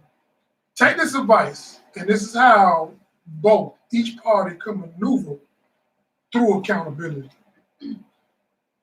When accountability situations come into play, 9 times out of 10, whoever the party is, they're gonna be somewhat on the defense. Men, we get on defense as well. We're gonna be on the defense because we really don't want to take accountability. We're gonna go in circles before we take accountability. Just sometimes women, y'all circles be way bigger than our circles. We'll get to a point where we just say, F it, you right, I bet. The problem is we have these discussions, and then instead of anybody taking accountability, it turns into an argument, aggressive debate. My advice to you is shut it down. And when I say shut it down, I mean, listen, right now we're to a point to where I'm not hearing you, you're not hearing me. And the best thing for us to cool off, not talk about it for the rest of the evening, night, whatever it be. You might need a day or two. Revisit. You might need a couple of hours. But revisit it, and then it gives you time to think, gives that other person time to think. So then when you come back, you're back at a calmer state. You're not in a defensive state. So now you can hear that other person's perspective the same way that other person can hear your perspective. Right. Then whoever needs to apologize or admit they're wrong, you can admit you're wrong then, and boom, situation done, and you move on. Right. But when you continue to try to be at it at that particular time when we yelling, we going back and forth. How can I hear you and you yelling? How can you hear me and you yelling? We're talking over each other. There's no form of, that's not even a form of communication. No one could comprehend anything. This is true. No one could comprehend anything. So my advice, y'all please take this advice. If it gets to that point, which 9 times out of 10 it does get to that point, because accountability issue can take off. Fall back, once you see it get to that escalating point to where, again, like you say, the yelling comes in, because sometimes at that time, if a woman is wrong,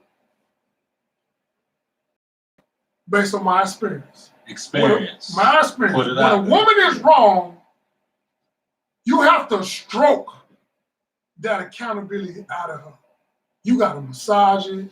You got to talk about what I just said about look them in the eyes. And but it don't. Well, for a woman, it don't come that sympathy. But it should. It will. You don't think it will? It would never will. Not what I just said. It would never. I can't inspire them. It would never will, because as for one, as men, when it comes to it, we go, and we already could be to a point of where we upset. So for a woman, when they know they're wrong, if we come to them in that standpoint of where we upset and our voice is escalated, that defense mechanism kick in, they're gonna fall back. They're not gonna want to necessarily have a progressive conversation. It's not progressive no more.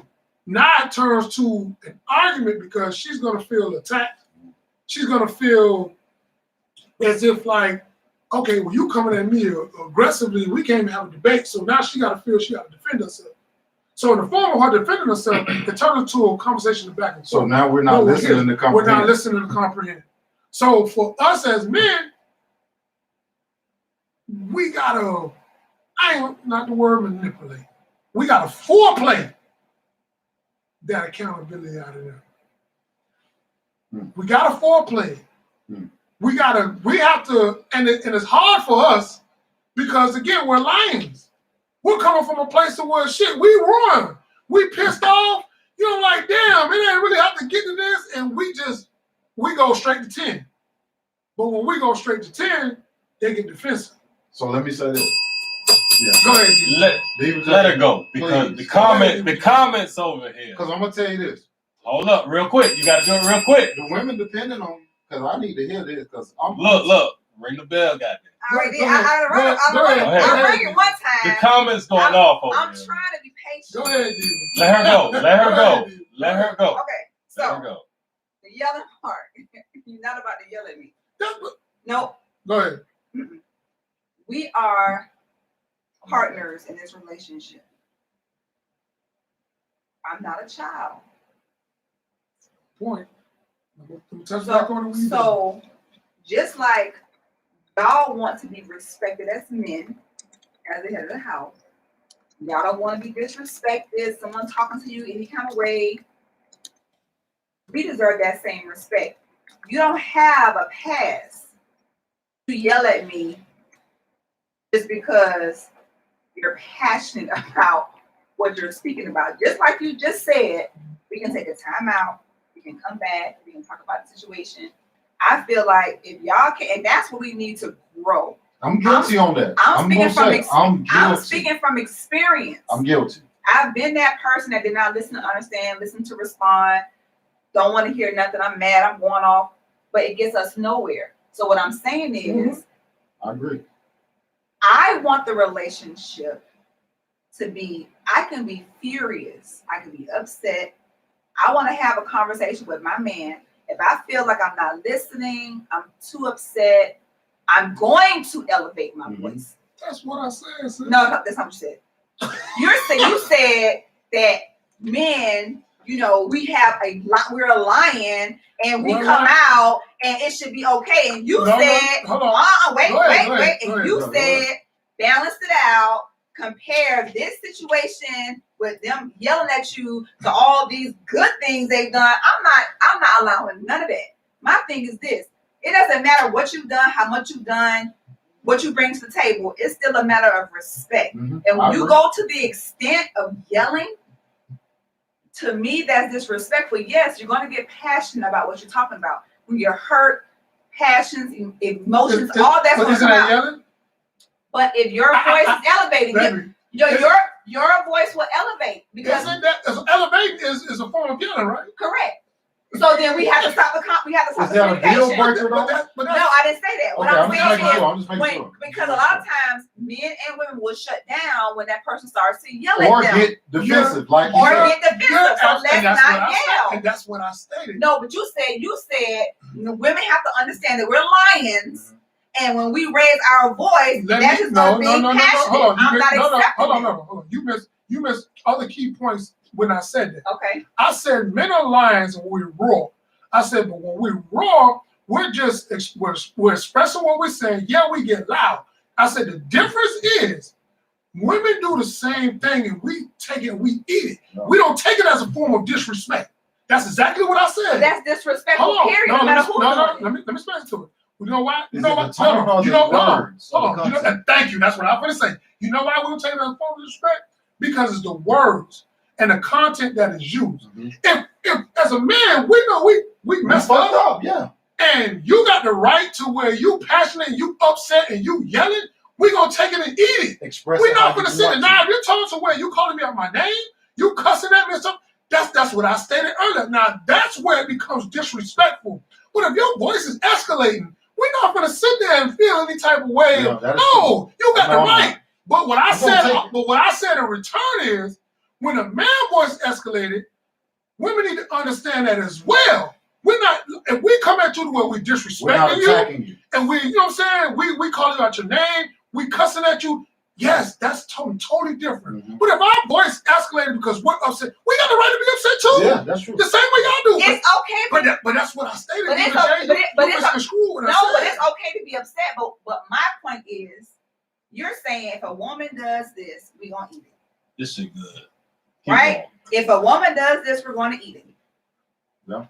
So if a man does it, a woman should eat it, right or wrong? A woman should understand that we're upset. If it's not coming from a disrespectful place, I'm saying something totally different. I wish I listened to understand.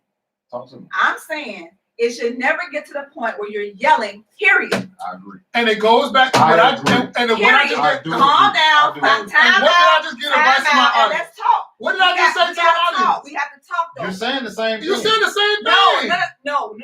It should never get to that point. He's saying when a woman yells and we eat it, if we yell, they should eat it and understand where we're coming from. I'm saying it should never get to a female or a male yelling because you're not listening. Yeah. I don't care what you say, you're not listening. You're right. And that's why I gave the audience and I said, audience, let me give you some advice. You're saying if it does. You're saying if it does. When it gets to that point, nobody is listening to comprehend. Everybody needs to take a break.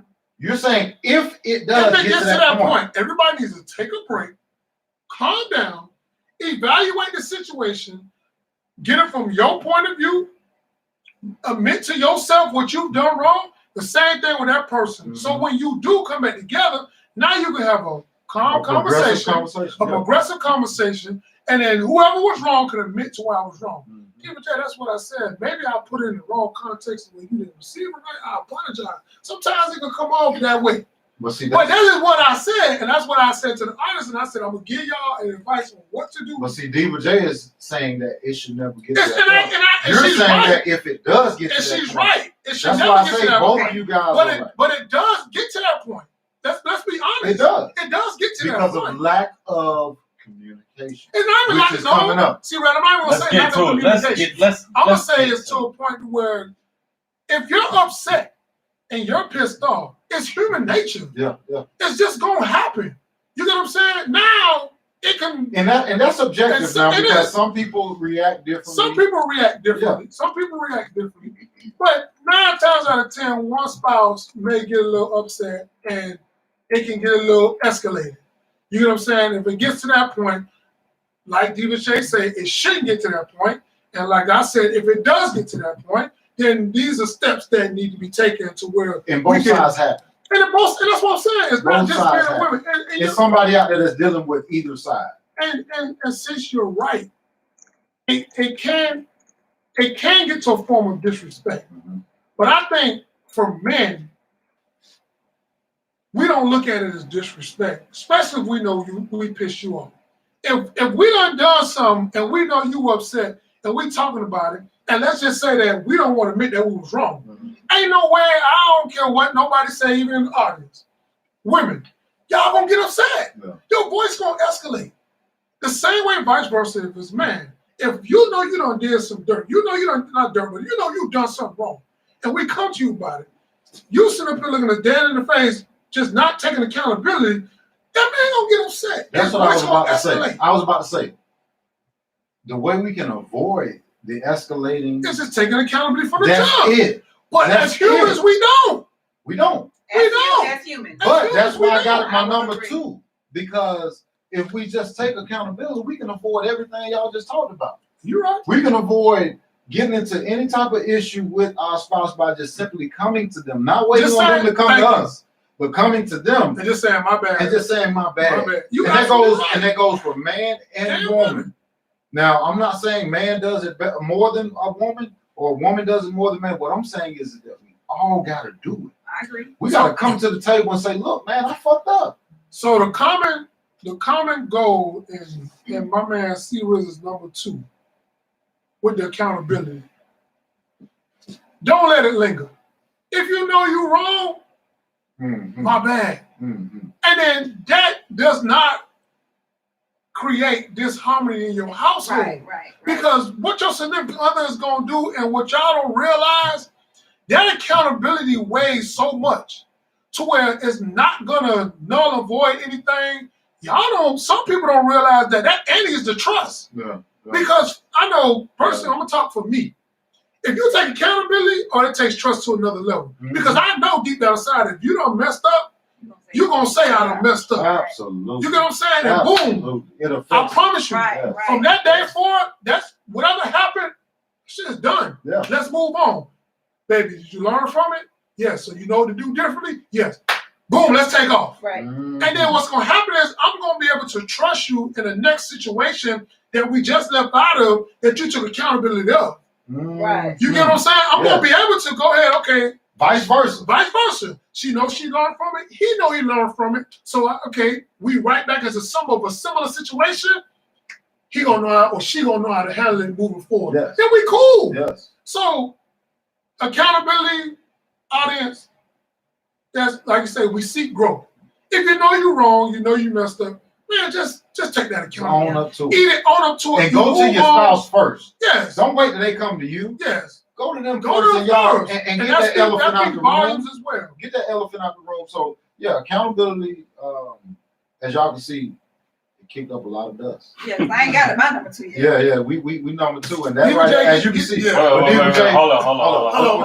We got a comment. You got some comments? Hold up. Talk to me. Before y'all go forward, the ladies feel like y'all were overstepping Diva J. Thank you. It was, even with like, just saying that. Ask them what we even what right we need now, to do, ladies. What we need to do to correct that. Even right what now, like y'all are defensive and not allowing her to get her point across. Do you feel like that, Diva? Yeah. Please.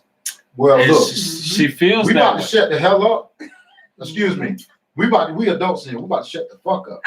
Say that. Say that. Say that. Thank you, ladies. Thanks for your support. They feel like y'all were being defensive and not allowing her to speak and get her point across. And as the 2 men on this panel, we're going to take accountability. Yeah. Take accountability. Right. You know what I'm saying?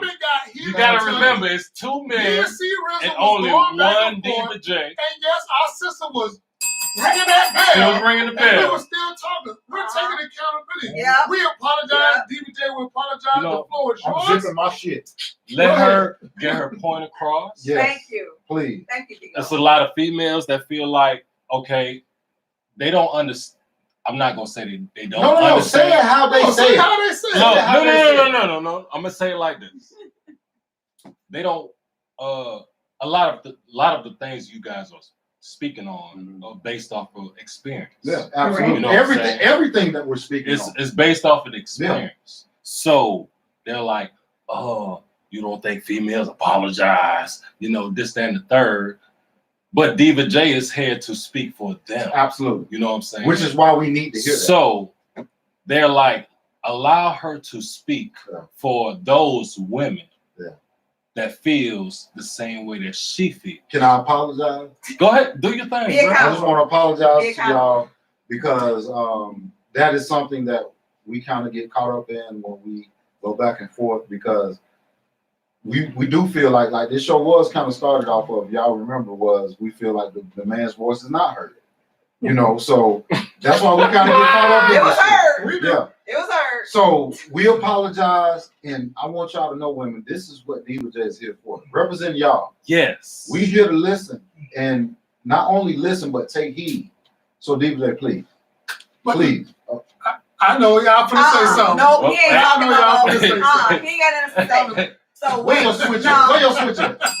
Where your switcher? Ring the bell. So wait, I'm going back before I get my number 2. Okay, I'm coming, y'all. Go ahead. Let's go back. So the whole reason why I said something in reference to the yelling was because it seemed like, and like I said, that's what it was. It seemed like he was trying to justify yelling. Because he was saying, from what I heard, because I was listening. Yeah. That when women yell, we just eat it. So when we yell, they should eat it. So he was condoning, this is what I was hearing, and it's okay because we take it from y'all should take it from us. And then we're in that moment and when in that emotion, that y'all should be okay with it. That's not the case. So that's why I said what I said, because I felt like he was making an excuse, like it's an exception. Right. When you're the man of the house, so if you're in your feelings about something, it's okay to raise your voice. But you're saying we should never get to that level. What I'm saying is, when you talk about respect is big. And the only way 2 people are going to really actively listen to each other is if they feel respected. Absolutely. Me, with my background, and anybody that I've been with knows my history with yelling. I will completely shut down. I won't hear nothing you have to say. Most people it's going out the window. I'm in my own world.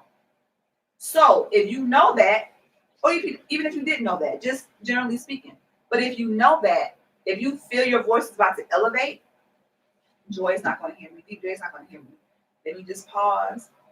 Can we talk about this like a few hours or tomorrow? Maybe we'll wake up in the morning, sleep on it or whatever, come back. Because now you're respecting my space, you're respecting my experiences, right? Yeah. So that's going to make me, when we do come back and speak to each other, now I'm going to want to listen to you and hear you because you know what I've been through. You're taking that into consideration. You're not abusing your leadership or your power in the household. You feel what I'm saying? You're right. So that's why I had to ring the bell, because I don't want anybody to ever think it's okay for either one of you to yell at each other, because it's not okay.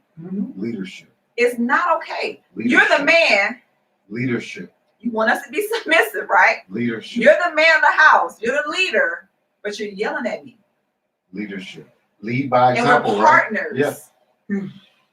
I'm your rib. That's why y'all good. You're loving me like you love yourself. Lead by example. Right? Yeah. Because you love you when you love your wife as you love yourself. Yeah. So how am I going to respect you as the man of the house when you can't even have enough self-control? That's it. To go to the corner. I'm guilty. And take a time out. I'm guilty of the self. You feel me? So that's not gonna work. Yes. So right. I don't want anybody to think it's okay. It's not okay. That's what you grew up in. That's what your experiences are. So hold on. We have to change the narrative. First part again. That's what you grew up in. Yes. That's what your experiences are. We gotta change the narrative. That's what we grew up. We have to change the narrative, because that's why those arguments escalate, right? And then it starts to get physical, because the anger is so deep. It's built up. You don't know what to do with it. You don't know how to express it. You don't know how to get it out. You've never been to counseling. You saw things happen in your household you think are normal. Yep. That's it.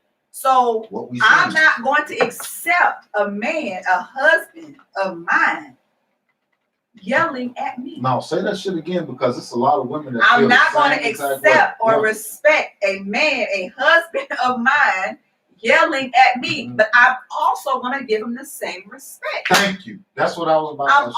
I'm not going to do what OG was saying. That's what I was waiting on. I'm going to give him the same.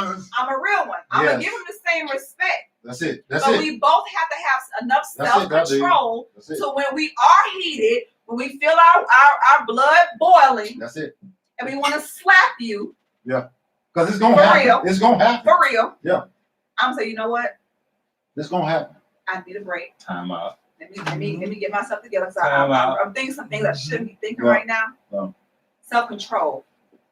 Now when I come back to you, now I am open. Mm-hmm. I can hear what your feelings are, where you're coming from, which goes into my number 2, communication. Communication is my number 2, because we suck at communication. Say it again. We suck at it.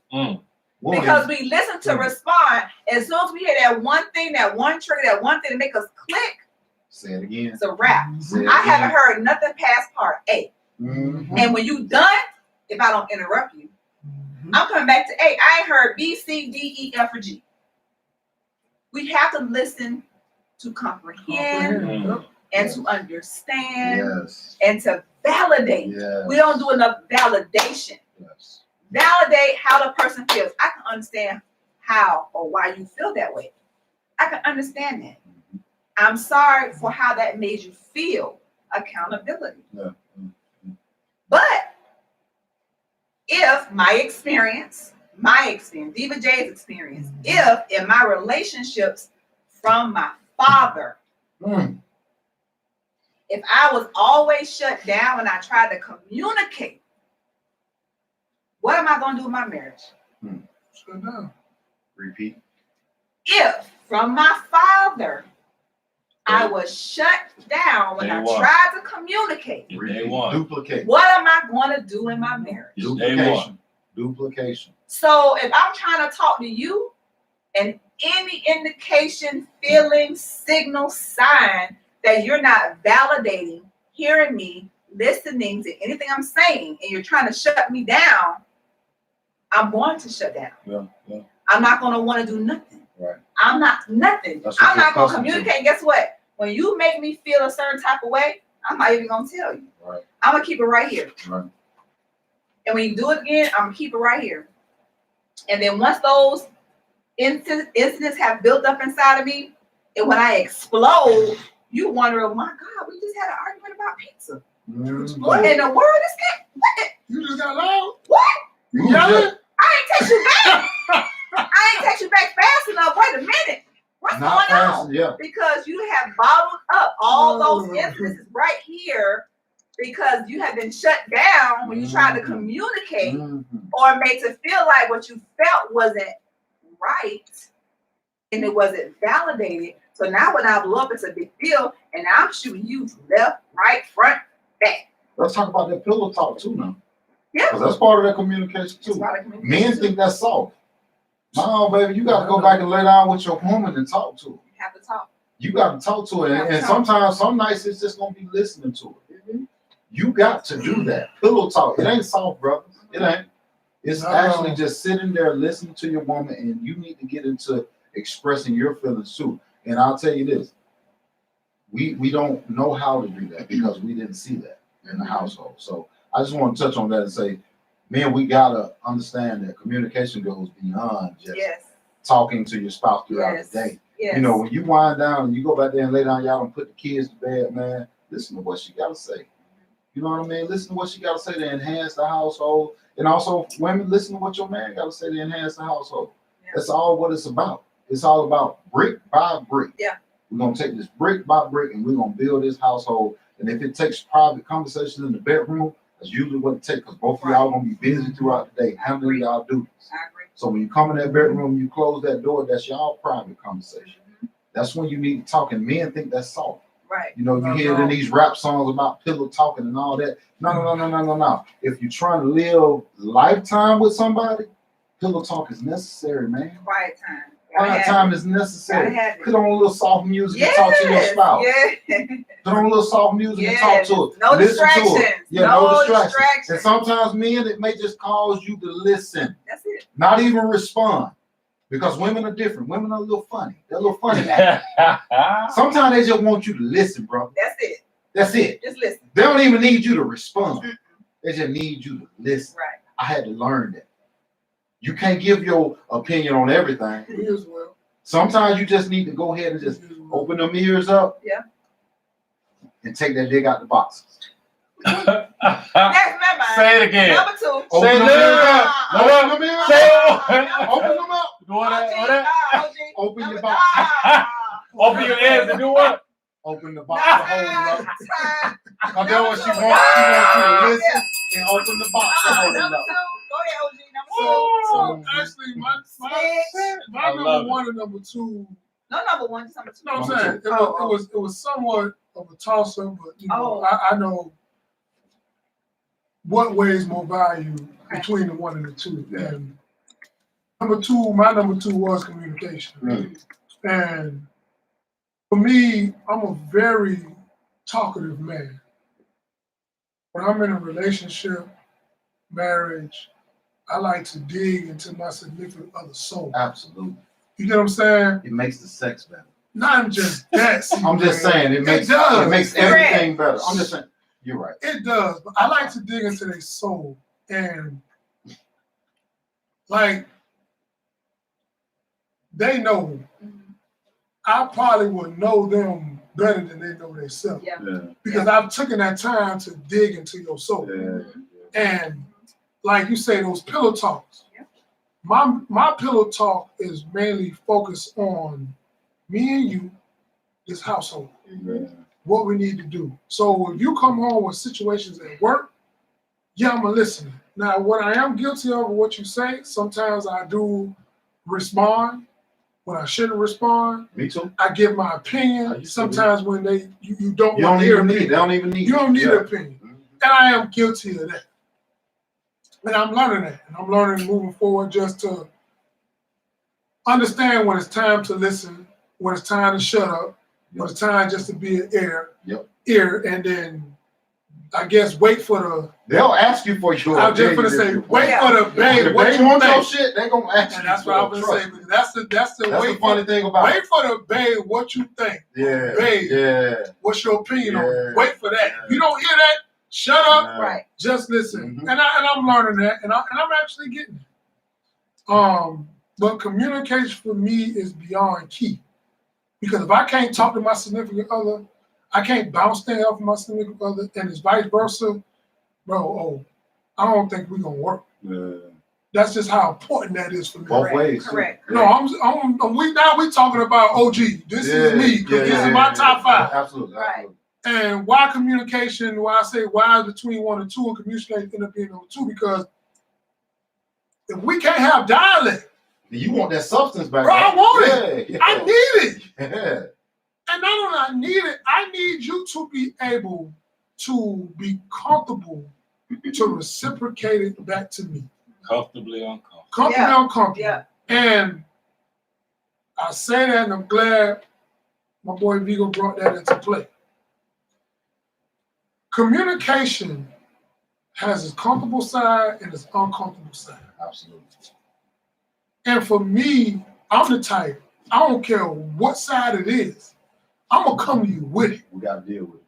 We got to deal with it. Mm-hmm. Yeah. It might be uncomfortable for me to come say things to you, but I know this is what we need. Yeah. Gotta have it. And we got to have it. Listen, I hate to bring this to you, Yeah. but this what transpired. This was going on. Right. Right. But as men, we need that back as well. Mm-hmm. Yeah, it might feel uncomfortable for you. You might not like how we going to react, but you got to come with that uncomfortable conversation. Even if it's telling me you stupid for that idea. Yeah, whatever. Stupid Whatever it is. Whatever it is. You need to make sure you communicate You that communicate that. And that's why I say communication is so key. And like Diva J said, because that took the words right out of my mind, or out of my mouth, sorry, I've been drinking, y'all please forgive me. It's all good. They've been drinking too. Out of my mouth is that we have to communicate to comprehend. Yeah. And what I learned and what I constantly say to people, this is what I say. As a form of communication within a relationship, as a man, just like as a woman, it is either one of our responsibility to communicate to make sure our significant other is able to comprehend what we're saying. Absolutely. That is our responsibility. Learn how to articulate. We have to learn how to articulate to where they understand it. Yeah. Hold So, up. Before you go for it, not just what you're saying, but how you say it. How you say it. How you Yeah. feel as You're right. Going well. back to You're what right. you said, how you say You're it right. too. Right. The delivery. I had to learn You're that. right, and I had to learn that. Delivery is important That to is, women. and that is key. It's not to women. important to It's us, how you but say it. delivery is important to Because women. we, What you as do. men, we can take it. Basically, I'll be honest with you. Men can attest to this. We can take it however it's delivered. Yeah, because we're lions. We're lions. But no, they Not all the can't. time. No, You're I'm right. telling you. Not No, all the no, no, time. no, You're right. Not Let me all say the this to you. time. You're Let right. me say this to you. No, we can take it. We might not want to take it. So when you say not all the time, that's just because we don't want to take it, or that man don't want to take accountability. Absolutely. But all honesty, Absolutely. we can take it. Absolutely. I'm telling you from a Should be man. able to. We should be able to take it. Okay. We take it. But what, as men, which I'm still in the progress of learning, and men, we have to understand this. We have to understand that our deliverance and how we deliver it to women is key. Yes, it is. Because Yeah, what I've learned is, I had to learn. yeah, I've learned this, and one thing was told to me way back some time ago, Talk to him. is that I can't come at them the same way I come at a man. Absolutely. So That's basically, right. yeah. Yes. So basically, Yeah. I was told that Mhm. you come at me the same way you will come at this person, Mhm. whether you on a basketball court, this and that. Mhm. And that was some food for thought. I had to digest that shit. I had to swallow it, I even had to though learn my that stomach was trying to boo and throw it up. I had to learned. swallow it, I had to learn. and it was 100% correct. It is. And I've had to learn that women not going to receive it the same way No, not. that I would display it to my brother. And we can't expect them to. And we can't expect them to. We're not the same. So again, They're for built me, off emotion. again for me, and I'm pretty sure again for a lot of other men, we have to adjust to that form of communicating. And it's a damn tough pill to swallow, especially when we upset. We gotta learn how to tap into that, Chris. Oh, excuse me, OG. C-Ray, you're right. But again, when we're upset, it's hard for us. Yeah, I would agree. So we have to kind of get that woosah moment. And that's one thing I learned about with me when I had to tap in. Yeah. When I know I'm pissed off, I've learned to not deal with that situation at that particular time. Give me my moment. Yeah. Let me digest it. That's what I was talking about And earlier. that may go both ways too. And it might go both ways, but I learned from me. I need a moment. So like, situation will come off, I might not address it. I can talk to you, and I'm 38 hot. Yeah. And you keep asking me what's wrong with you, and I'm gonna say nothing. I'm gonna continue to say nothing because you know what? It's not the proper time to address the situation because I know what a level to get to. Because one thing you might say gonna trigger me left. Yeah. So instead of we going up like D was just saying, we don't need to get to the arguing point, and that's what I had to learn to come to. I gotta shut it down before mentioning. Get to myself to a state of mind to where I'm gonna be able to have this conversation to where it's not gonna escalate to where we can talk. Right. You know what I'm saying? So as men, that is something, a form of communication that we have to understand that our women are not receptive to. And we have to learn how to, like I said earlier, foreplay it. And make sure y'all get the finger. Yeah. Foreplay it. We don't need the finger. No, we got to. It's two fingers. It ain't We got one. to. It's two. Yeah, you're right. We don't need the finger. We have to learn to Windshield foreplaying it because what I've learned through my years of relationship and marriage is that women become defensive on how we deliver. Even though in our minds we feel that we're not delivering it in such a wrong way. Y'all don't hear I got a question. Y'all don't hear yourselves. OG, I got a question. Go ahead. Now, when you go to that point, I wonder if majority of that goes to them not growing up in a household where a man displayed himself as a man, because it wouldn't seem foreign to them if they have seen that man act as a man. And some of because this is the way most men act. And some of it is true. And some of it is true. Some people gonna attest to it, some people don't. But some of it is true. Yeah. But also some of it comes from, I can only talk from my experience. So like again, you know, I'm the only one on this panel that was raised in a 2-parent household. Right. So again, like I displayed maybe in episode 1, I never saw my parents argue. Whatever the debate was, they did it behind a closed door. That pillow talk. I promise you, in my 47 years of living, I might have saw my dad really truly escalate his voice to my mama in front of us. Like when I say escalate. You get what I'm saying? Yeah. So for me, it's like I saw it, but I've learned how to weed through it. Yeah. You know what I'm saying? Yeah. To where like how you displaying, like some women never don't understand or able to relate to when a man escalates his voice, that it's not coming from a place of hurt. It's not coming from a place of disrespect. Right. It's coming from a place of maybe a situation has escalated. So now, just like how again, I may date you coming from a single parent household. I'm coming from a 2-parent household. So you're not understanding to it. Yeah. But for me, I don't see it as to where it was like I never heard my daddy call my mom out of name. Never heard my daddy cuss my mom out. Even though as a child, I know I wouldn't stand for it. But I never heard that. So just by me coming from a place of just, me just escalating my voice, it don't come to me as a form of disrespect.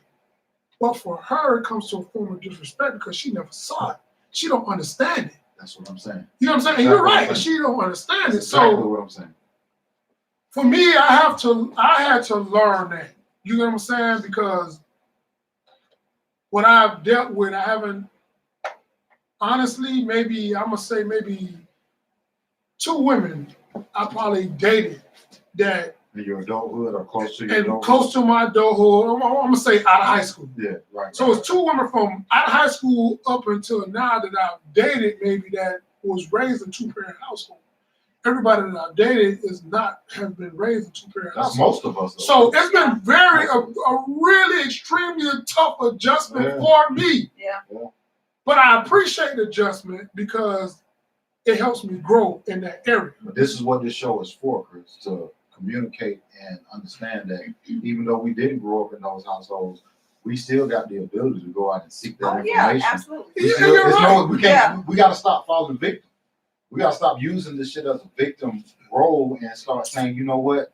Let me use it as motivation to go out and get what I need to bring it back to my village and share it with my village. And you're right, but I don't want to cut you off. I just want to finish up my communication talk. Go ahead. So again, based on communication, I think for me, that's been a main issue also with communication because my communication style is completely different than a lot of other communication styles.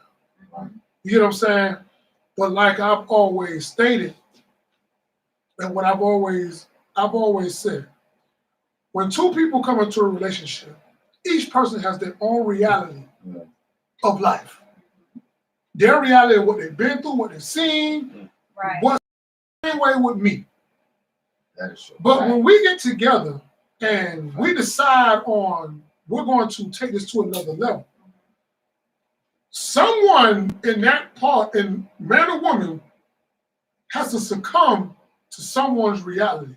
Because someone's reality perspective can transition them to a different perspective. Or relapse. Relapse. Yeah. Well, we talking positive. We don't go to that. You're right. We talking positive. So if my reality, take me. So if my reality was a 2-parent household, and I'm giving you a reality based on a 2-parent household where my parents been married for 40, 50 years, but your reality is based off a single-parent household to where you seeing things a certain way or once you was raised by your mama.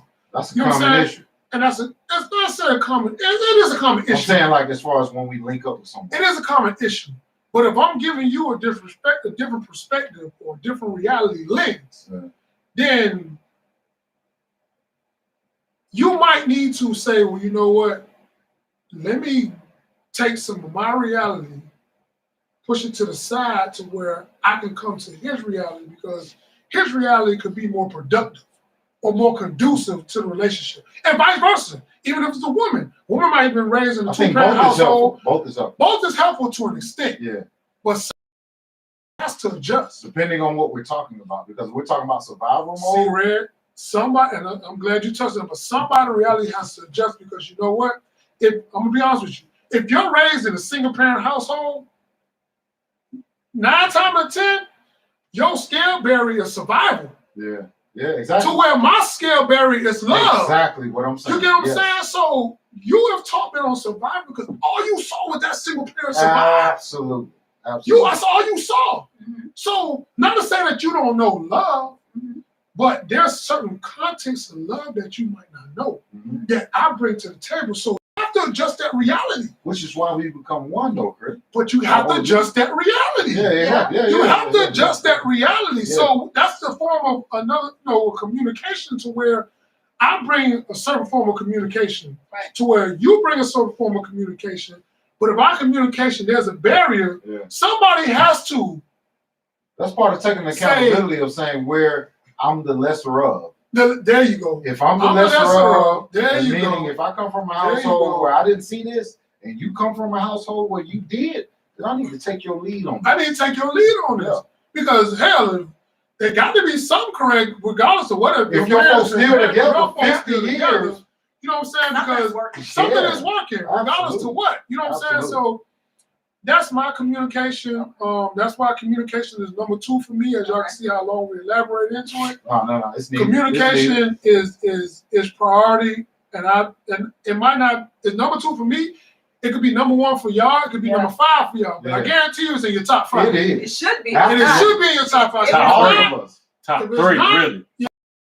My number 2. It's a problem. It should be in your top 3. Absolutely. It's a problem in your relationship. Top 2. So we're gonna pass it down to Rizzo for his number 1. So number 1 for me is actually communication.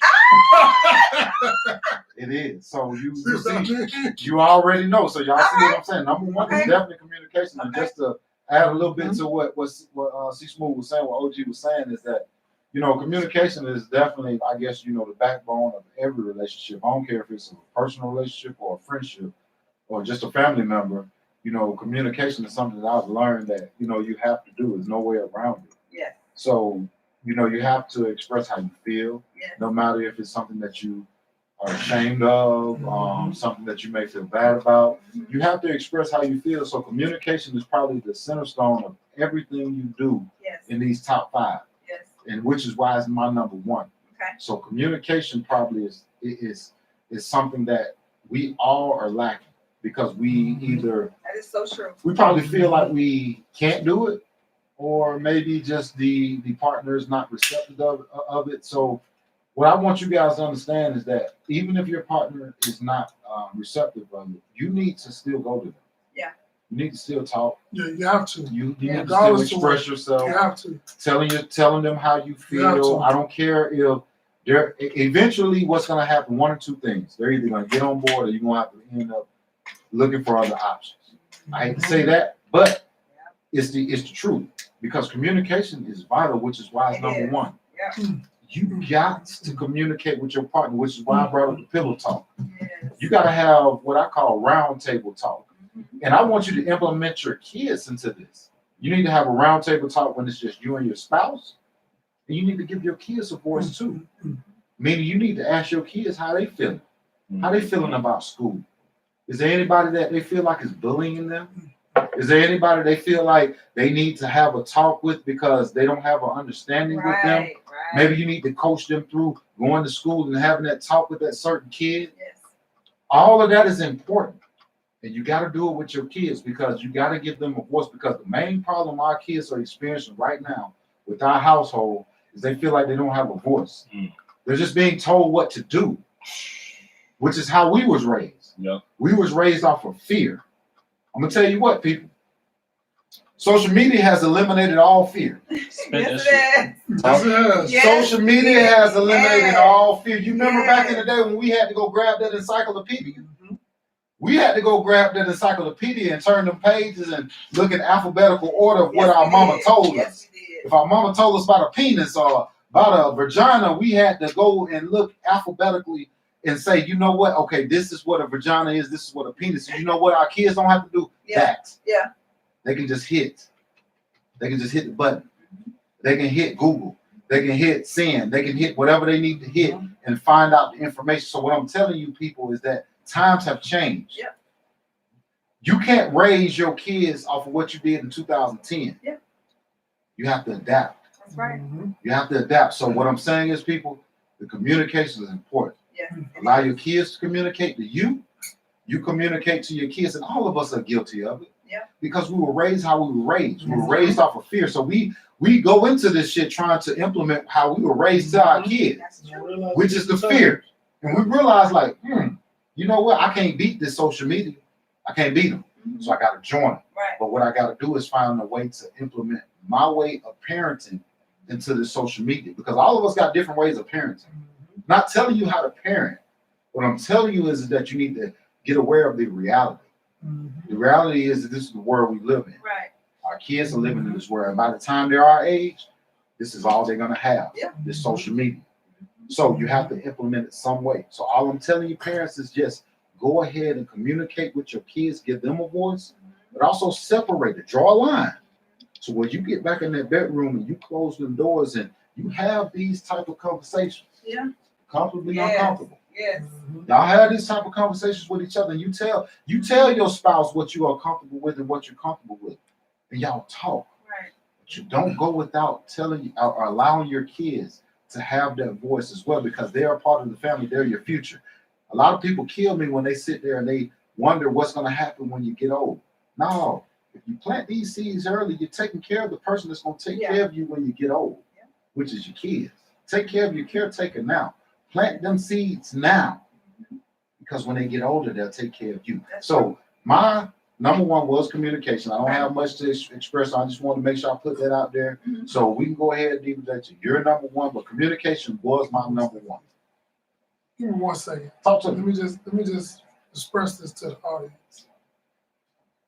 The thing I forgot about communication. And I'm gonna tell you one key thing that really destroys marriage and relationship that we don't take accountability of, and we don't take action. I shouldn't use the word accountability. Action. Men and women are human, and the reality of it is, throughout the years, we all go through phases. We go through phases. We go through trials. We go through tribulations. We go through a lot. And as men, we go through a lot. As women, we go through a lot. But a lot of things that we go through are different. So I say that to say this. Communication is beyond key, because when each person or each spouse or each sex is going through those phases, you have to talk one another through those phases. That's the only way we can develop and grow. If my spouse is going through a phase, and I can't figure out what it is. It could be just menopause. It could be menopause, but if you're not talking me through it, or you're not saying, well, babe, this was going on with me. I don't know. For one, I don't know what's going on. This is what's happening with my body, mind, and soul. I can have understanding. Then I can say, well, okay, babe, whatever you need from me, we're going to work through this. So just like it goes back to your point to where you said earlier, your period on for 5 days. But if that's not communicated to your man, how's he supposed to know this? That's true. You get what I'm saying? And that's the biggest part of communication, to where we don't communicate the stuff that truly need to be communicated, to where it keeps each spouse or each significant other in the loop of what's what. And as you know what I'm saying, and as men, we go through our shit. You know what I'm saying? We deal day to day with stuff. Sometimes we come home pissed off and mad. We not talking, and our spouse and our woman is trying to figure out what's wrong with you. We like nothing. Express that to your spouse. Hey, listen, the day was rough. This what transpired today. This how I'm feeling. And you know what? You have to do it. Fellas, I'm gonna give you some key. Give you some nugget points. Because if you take the time out to express that to your significant other, this is what's gonna end up happening. She gonna talk to you about it. She gonna talk you through it. She gonna understand it. You know what she gonna end up doing? She gonna end up grabbing you, hugging you, rubbing you, caressing you, and you might just get some hair for the night. I always go back to that. I'm saying because always leave back. No, I'm saying it leads back. It don't necessarily have to go to sex, because what it is going to lead to your woman digging and tapping into your emotional side to what you need at that point. I understand that. Because we tend to always want to display our hard side. The head is to take your mind off. Yes, and at times when we're going through stuff, we need that emotional side. We need that correction. We need that affection.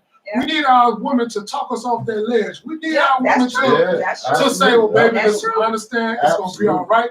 And a lot of times our women could bring a different approach to the table, to where we not seeing it because we over here, to where we say, well, damn, you know, okay.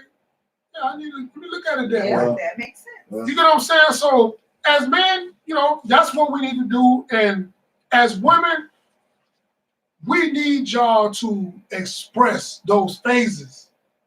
Tell us what the issues are. Just talk to us so we understand, so we not feeling some type of way. So when I come to you and tell you your mouth don't bleed, you know what I'm saying?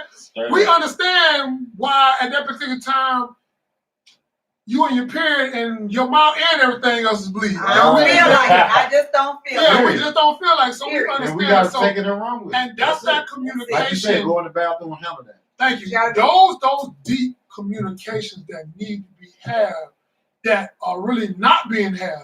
Yeah. Because whether it's a man or woman, we're feeling slighted.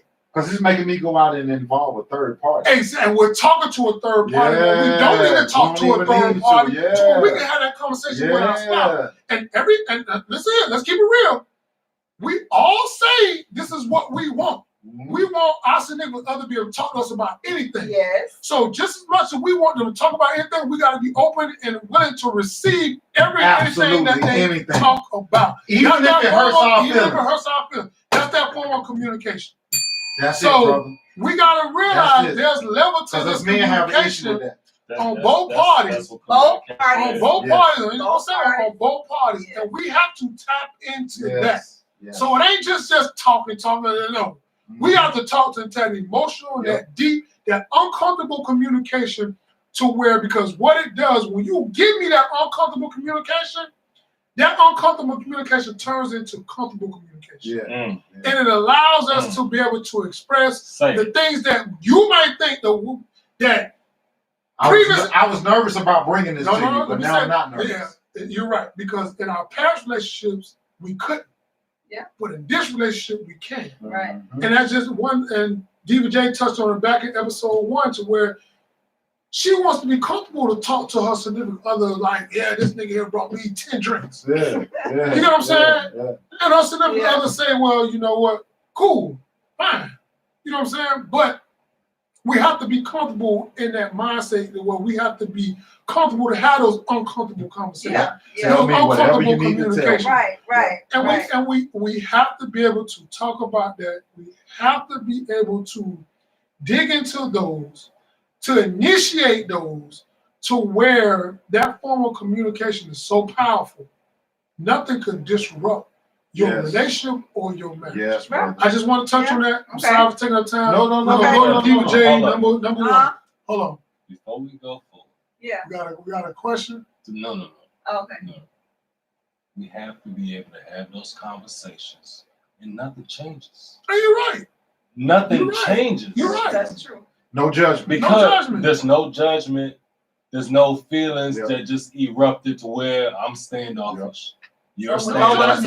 Your whole you know what I'm saying? changes. We need to be able to get to that point. Absolutely. That's our number one priority. That is our number one. Because see, there's a lot of people who can have those conversations, but afterwards, you know what? That motherfucker just last night I ain't even fucking with him right now. It shouldn't be that way. Be like that, right? Not at all. We need to be able to have a conversation just like you're talking to anybody out on the street, and everything stays the same. Right. Progressive. And that's a progressive conversation. I agree. So that's my number 1, Diva J. All right. We on number 1. So my number 1, because he did his number 1, right? Okay. So my number 1 is spirituality. Because I am a spiritual person. I was raised in the church. Over religion. I was raised in the church, and I believe in God, and I praise Him, pray, all that, go to church, because I feel and believe and know that He is with everything. Anything I get comes from Him, right? So I feel like people have left that out of their relationships. Now, it could be that, you strayed away, you brought up in church and you start doing different things, and you forgot about God, you forgot about praying, forgot about going to church, forgot about all that kind of stuff. And that it could be that. Life changed your circumstances, because, when obstacles come up, you tend to drown yourself in what's going on in your life. And you get caught up, like women get caught up in their marriages and their kids and jobs. You get caught up with life and you just forget about God, right? So we have to get back to being more spiritual. I don't feel, this is Diva J speaking, that any relationship will be successful if you do not have God in that triangle, that circle, whatever you want to call it. Whatever God you believe. Because you have to get guidance. Absolutely. That's what I'm looking for right there. You have to discipline. You have to have discipline, but you have to be able to go in that, like when you go to that timeout, you have to go in your corner and pray. Pray for what you want. Pray for what you need from your spouse. Read the Bible.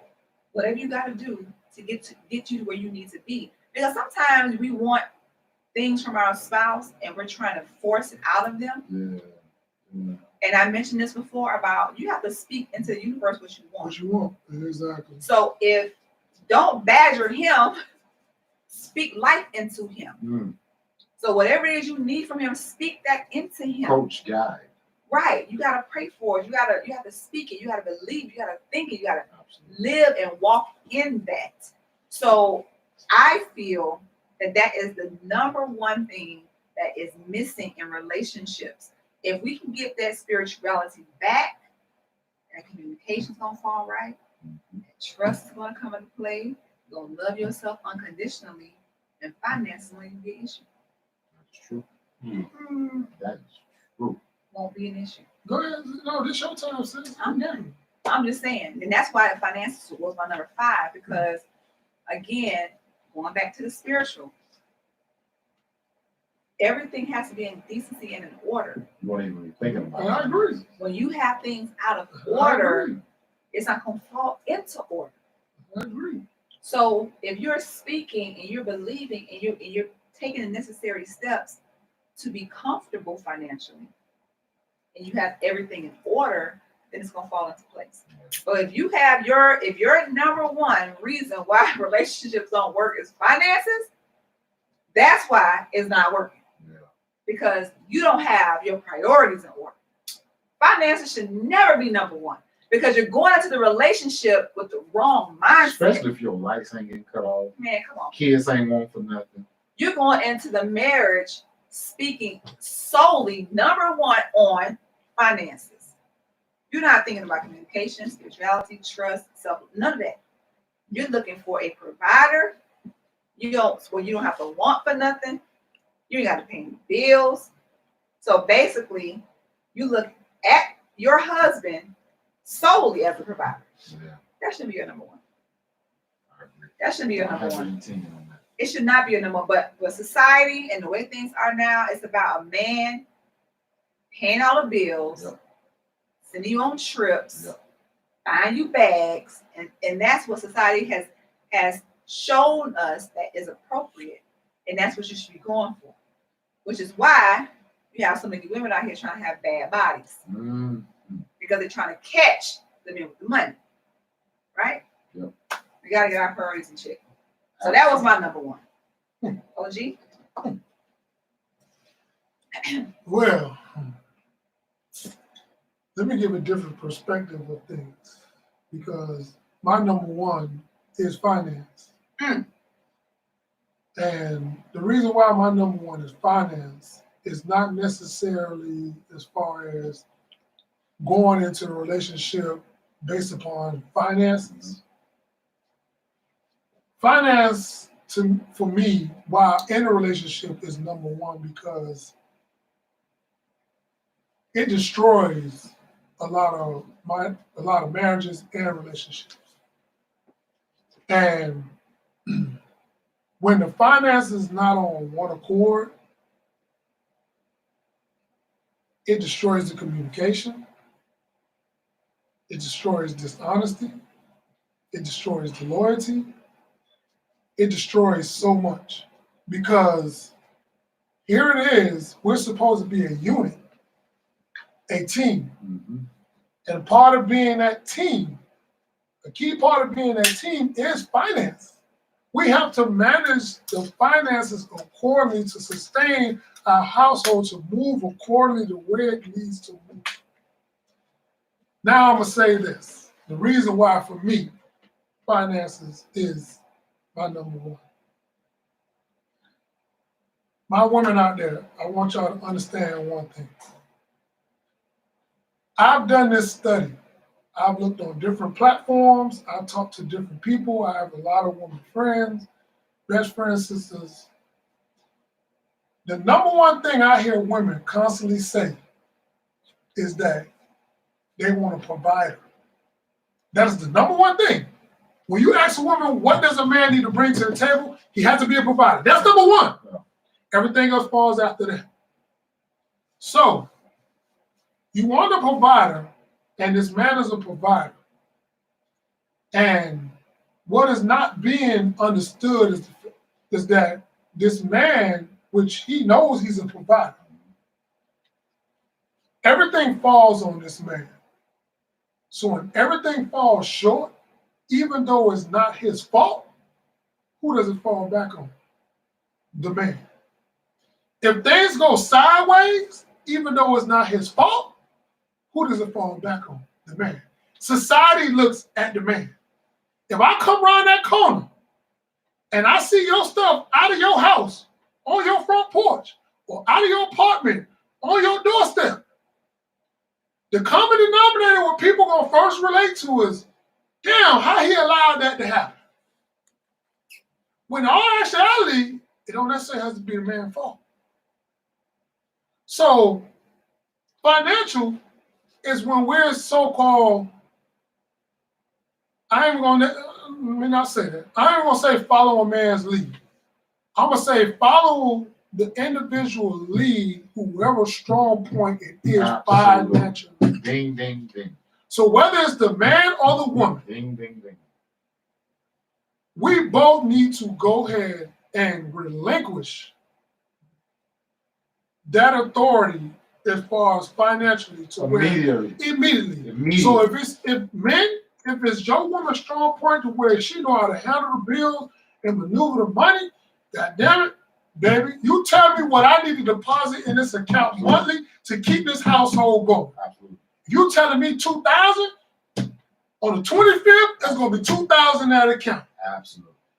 Vice versa. If the man is a strong point in your relationship financially, and this man say, well, babe, what I need from you is $1,200 a month. Just give me $1,200 a month. Give that man $1,200 a month, and that's gonna make the household move to where we don't have these problems to where shit go in disarray, to where we can't take a vacation. We can't buy the kids things when they need stuff. Or when we want a new car, we can't get it because finances aren't equal enough. And what we have to get out of is we can't want to be a unit when it comes to everything else. But when it comes to finances, nah, I just got my account over here and you just got your account over here. And then we forget that we're listen, man, no, we're one. Once we say I do, we become a unit. We are an entity. So I'm not saying that you say it again. Corporation. Thank you. So what people fail to realize, not only marriage is about love, it's damn near we are business. Yeah, we're a partnership. We're a partnership. Yeah. So granted, yes, we're gonna have our little side account. My significant other's gonna have a little side account, but it shouldn't be to where she has to hide that side account or I gotta hide it. Yeah. But ultimately, we're gonna have this joint account. Just as well we had the side account. Yeah. Right. And if you in your marriage to where you can't have a joint account, that's a problem. Yeah. That's where it's gonna derail everything else. Trust me, it's gonna fall apart because there's no trust. Right. And if there's no trust financially, trust gonna fall apart everywhere else. Yeah. Because don't be honest, bro, for us to get a house together, it's finances. Yeah. For us to purchase a car together, it's finances. For us to raise these kids, to buy these kids school clothes, to put food in their mouth, it's finances. And if we're not on one accord financially, everything else gonna fall apart sooner or later. Sooner or later. That's why finance for me is my number one. I think we touched on all the top 5 of everyone's number one. Yeah, we did. Top 20. Top 20. Top 5. Top 20. But Vigo, we would love to take, if anybody got any opinions, suggestions, views, arguments, it's so many debates. If you want to pick one on YouTube, Facebook Live, Instagram Live, Uncomfortably Live, you can just grab 1 or 2. Because we know they got questions. We know they got opinions. They got those of you listening. Some of y'all might have been other. Okay, Tanisha Tompkins. Mm-hmm. She says sometimes it's not even finances that breaks up a relationship. Sometimes it's responsibility, stability, drive, or their lack of. That is true. Yeah. I think if you take the general role, lack of drive. Yeah, that's definitely another one. Yeah. Lack of drive, responsibility, and what else? Stability. Stability. I promise you, all that goes back to one common denominator: finance. Yeah. I don't care how you want to chop it up, man. Let's keep it real. I don't care how you want to chop it up. And listen, stability is financial stability.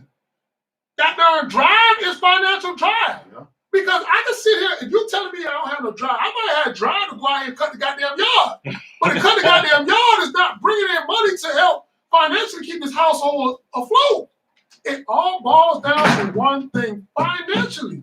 My drive has to be driven to where I can go ahead to where either I seek a career to where something I love, but even though I love it, it still has to provide finances to keep my household afloat. I love your response. I respect that response. It boils down to finances. I don't think it boils down to finances. Okay. We agree to disagree. Finance is a part of it. Finance is a whole lot. But it doesn't boil down, my opinion. So Jonathan Ashby, our homie, he said, society has made it to where a man is only good for the money he has. Say that a little louder. Society has made it to where a man is only good for the money he has. Yeah. That's why Diva J was on point. Trust God, not money. Yeah.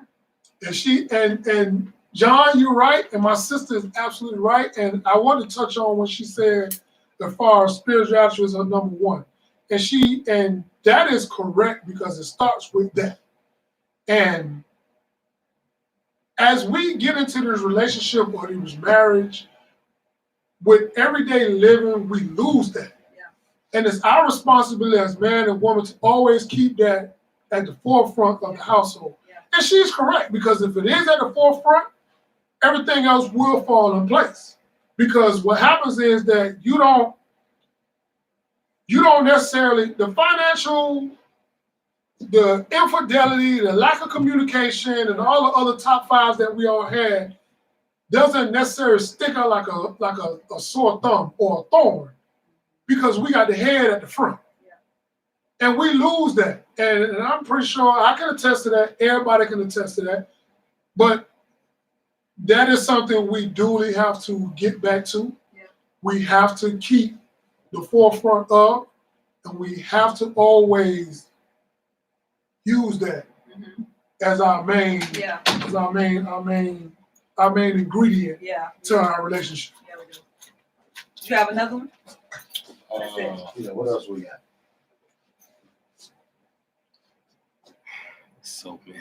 Hey, go on some Facebook Live. Go on some Facebook Live. Scroll up on some of them. Go on some of them and take a Facebook Live. On Facebook Live, they just tuned in. They're not even. Oh, okay. Yeah, they just tuned in. Well, shit, we want them to put their top five in the comments. Oh, that would be good. Yeah, just put your top five in there. That would be good. That way we Hold on. Jonathan said, "Is being a provider only financial?" Question mark. Mental. What about providing leadership, order, protection, mental, spiritual connection to God, companionship, loyalty? All of that is mental. Let y'all address that. Yeah, all of that is mental. Oh, Lord. All of that is just mental. Yeah, all of that is mental, because I think, what we get caught up on, like I said in the beginning, the finances or currency was created to classify us. So you shouldn't even actually consider that when you're talking about your household, because you're talking about dying with somebody. So yes, exactly what Jonathan said. Those things are essential. You got to understand your spouse. You got to understand yourself before you even step to your spouse. So money has nothing to do with it. Leadership is probably the biggest thing, and that goes for both. Yeah. Whatever your expertise is in life, I expect you to lead in it. And that goes woman or man. I'm not going to sit here and say, I'm the best in the kitchen. I'm the best in whatever. But whatever I lack in, I expect you to pick it up, and vice versa. So, yeah. Well, what society, the word provider, I'm glad you touched on has always meant finances. Absolutely. Now, what his name is Jason? Jonathan. So what Jonathan is saying is what should be the case. right? Provider should be more broad than what it is. But the way society has been over the years, when a woman says provider, they're talking about finance. Yes. Financially, can he take care of this house? Yes. If something happens to me and I am disabled, and I can't work, and I have to stay at home and do whatever because I can't work, will he be able to carry his bills? Yeah. Will be able to still live the same lifestyle if I could not work? Yeah. So they want someone to be able to take care of them in those circumstances. And that goes both ways. But the word provider has not meant socially leadership. Yeah. It has not meant being a spiritual Yes. guider in the house. It has not meant being a great father in the house. It's none of that. It's just, can I trust that you can take care of this household and pay these bills? Yep. Period. Absolutely. So I think the definition should be different, in terms of providing for your family, because it should not be just one thing. But that's what it's been. Jay, you hit it on the head. My sister hit it on the head. She basically kind of took all the words out of my mouth. It's sad, and I'm gonna be honest with you, man. It's sad that men are just solely looked at as that. And let me reiterate. It is sad that men are being judged or being critiqued or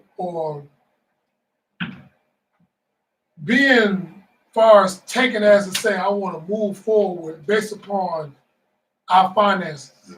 So it's more like, it's like this here. A woman could say, well, what does he bring to the table? And the first thing that woman say, well, he bring 100,000 to the table, this and that. For a man, when we say, what does she bring to the table? Finance is nowhere in our thought process. It's not. It's nowhere near our thought process. It's not. And that's the most hurtful feeling, because we bring more to the table than just our finances. We have so much potential. Some of us do. Some of us we choose. Well, let me say this. I'm gonna choose. say, let's not misconstrue a man from a boy.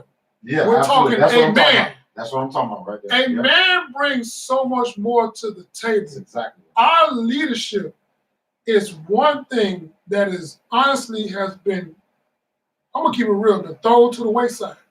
Because our leadership is only based upon really one thing. It's how much money we bring to the table. And it's unfair because we have so much more qualities. We provide so much more. We can do so much more. And the number one thing should be how much we make. That's like I'll be sending you clips. We listen to different other podcasts and talk shows. Even when, we listen to Kevin Samuels a lot, and we listen to women, and the first thing they say is, we want a provider. That's why I said that earlier. We want a provider, or the man that we want to marry has to make 6 figures. Yeah. Huh? No. So what you're not understanding is you want a man that's already established. Well, you're not. But you're not established. But I ain't gonna go deep into that. That's another topic. Yeah. Well, what I'm saying is that as men, we provide so much more qualities to where, you might date us at the time being, and we might not be making 6 figures. But you don't see our potential because you caught up into what we're making right now. And our potential could be that, but with you by our side, we can grow to that. We can get to that. It's not where that shouldn't be our start off at. And I'm gonna say this, Oprah.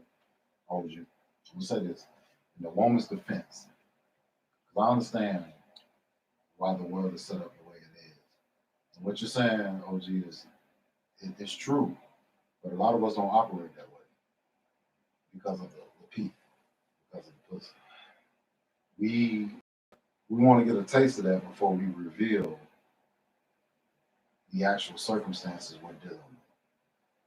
So that's the issue that we. You saying far as men? Yes, as far as men, we'll look at a woman and say, you know what, she got a big ass, or she pretty, or whatever. I want a taste of that. But that's a boy's secret. You're right. You're exactly right. That's not but that's the majority of us, though. See, Smooth. That's the majority of us out here. When you talk about our community don't think like that. Our community thinks of the moment.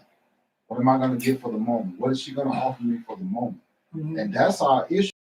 Because if we thought the way you said, then it would be it would be way more sustainable families. It will be way more women that know, okay, I know what I'm dealing with up front. I don't have to worry about finding out the back end of what this man bringing to the table, because that's the problem. Most of the men don't let these women know what they're bringing to the table up front. They're selling dreams. And it's all because they want to get what between their legs. Now, I will say this, Smooth, I will say this. The biggest issue with us men when it comes to this shit, and I'll say this, and men need to take heed to this. The way we can solve this is you need to disturb the pussy that wants to be disturbed. What I mean by that is there's some women out there that are looking for better. They want better. They want more. They're out of the chitlin circuit. They're out of that. So if they're out of that chitlin circuit, you don't need to be disturbing them by selling them a dream, telling them what they want to hear. So what I'm saying is there's a lot of women that want their pussy to be disturbed. Find them. Disturb pussy. Disturb them. The ones that don't want it, you need to leave them alone. Because what's happening is those women that don't want to disturb, they're saying, you know what? If I can't beat them, join them. Because I'm tired of being hurt. I'm tired of being scarred. I'm tired of these men taking me through all of this, and I'm ending up with nothing. That's a fact. So what they're doing is they're saying, I can't beat them, join them. They're starting to act like us, man. They're starting to act like us, and we can't accept that. Okay. We can't accept that when a woman tells us she got 2-3 women on the pussy roll, because we got 2-3 women on the dick roll. But she got 2-3 men on the pussy roll, but we can't accept that because she's supposed to be held to a higher standard. See, that's where you're wrong at, brother. That's where you're wrong at. Break it down. You got to understand that this woman is human too. You got to understand that, brother. She's human too. She thinks just like us. She wants to act just like us. But what happens is she meets a man that's worthy, she'll cut that shit off just like us. If we meet a woman that's worthy, we'll cut that shit off. It's the same exact thing. So understand that your woman is human, man. Understand that this is everything that we discussed tonight, these top 5, you may have a different top 5, but man, it is essential to sustaining a relationship. Well, I'm going to interject. I need to make a comment about the provider piece. Mm-hmm. I know for a fact that a lot of reasons why women want a man to provide is because they've seen their mothers carry the burden. Mm-hmm.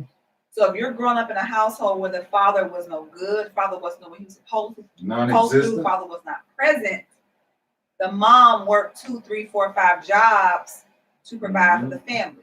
So then the young girl grows up and becomes independent and working and taking care of her kids that she may have had out of wedlock, doing things she needs to handle business. So it's a repetitive cycle. Mm-hmm. So when a woman says they're looking for a provider, not necessarily all the time a man, and not necessarily financial, right?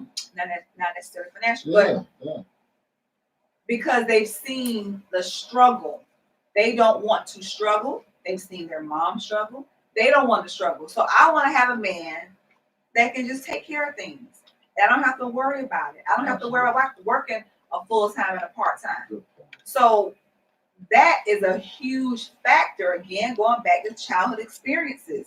If you're growing up, the majority of us have grown up in a single-parent household where we have not seen two people work together financially to create longevity as far as wealth is concerned, money is concerned, building is concerned, owning property is concerned.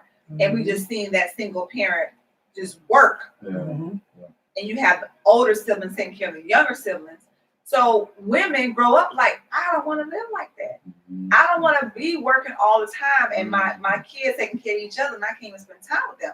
So I want a man that can provide. So I can be that soccer mom. Yeah. So I can be the head of the PTA. Be there when the kids get out of school. So I don't have to work 40 hours a week. Yeah, help with homework. That's it. You know, if I'm tired, again, we talked about this before, pick up the slack. But I really do feel like because of our childhood experience and the home we grew up in, that provider is so big because we have not seen men step up in that area.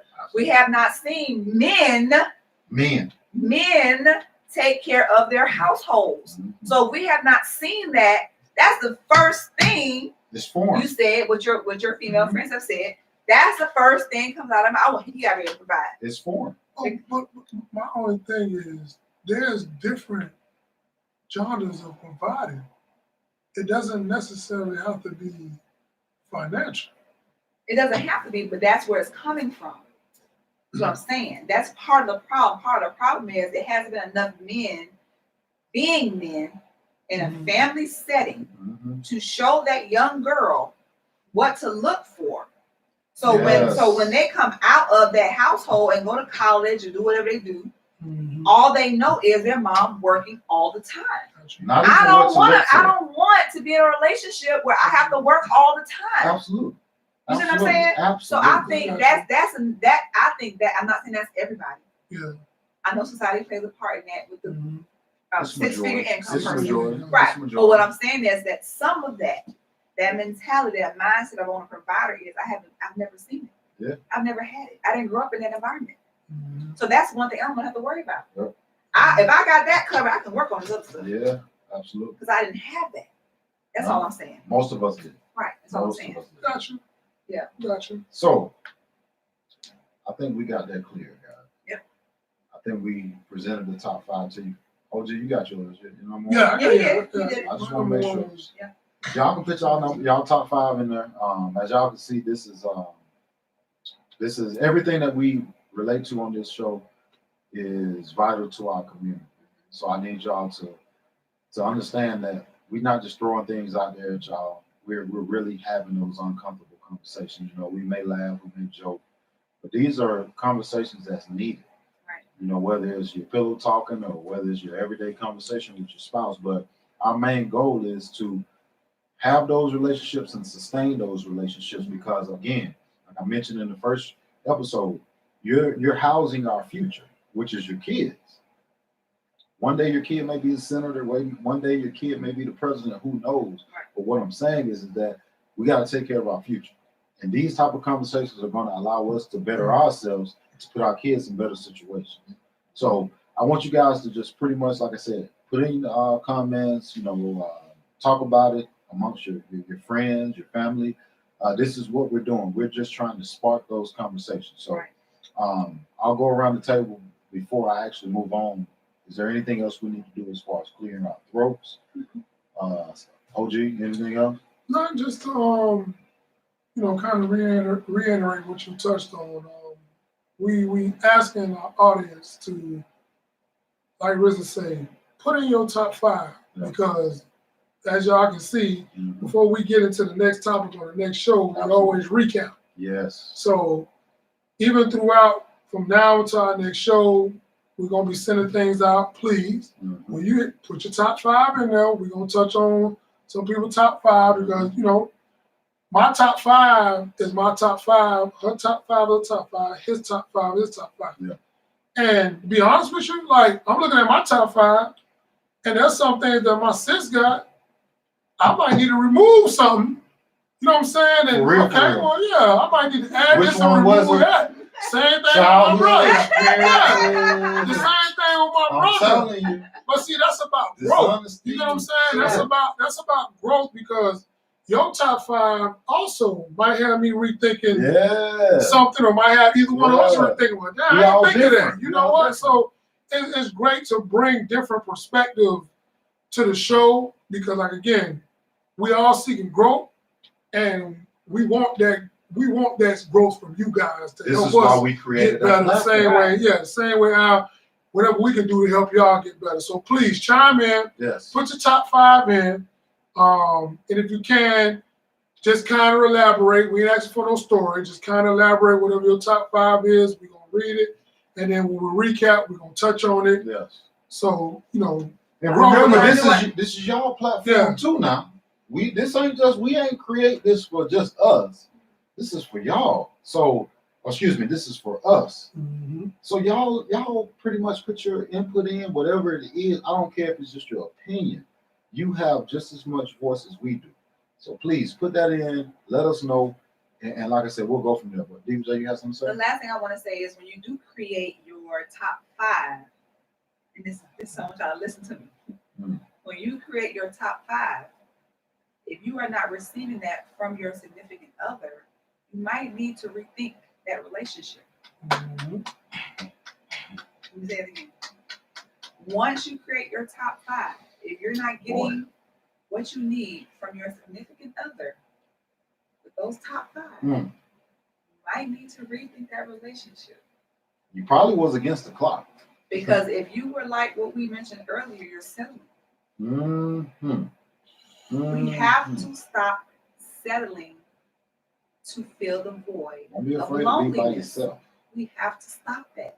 Mm-hmm. Because truth be told, when you start to fill the void of loneliness with someone who is not worthy of you, you start to diminish who you are as a person. Mm-hmm. Yes. Mm-hmm. Oh my God. So we have to stop doing that. And resent who you with. We have to stop doing that. Mm-hmm. So write your top 5 down and ask yourself, is this person giving me these things? Yes. If you're lacking 1, 2, 3, or more, you need to rethink that. Yes. Because if that's in your top 5, that means you're not happy 100%. Because you're not getting something that you need that's in your top 5. Now, if you've expressed to your significant other what you need, and you've talked about these top 5, and it's been a while, and you've talked about it again, and it's still been a while, and you're still not getting what you need from that top 5, you're wasting your time.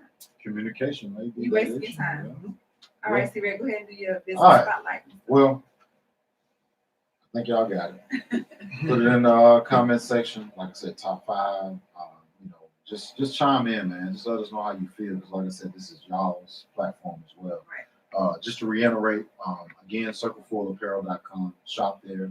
School is coming up with kids. Indeed.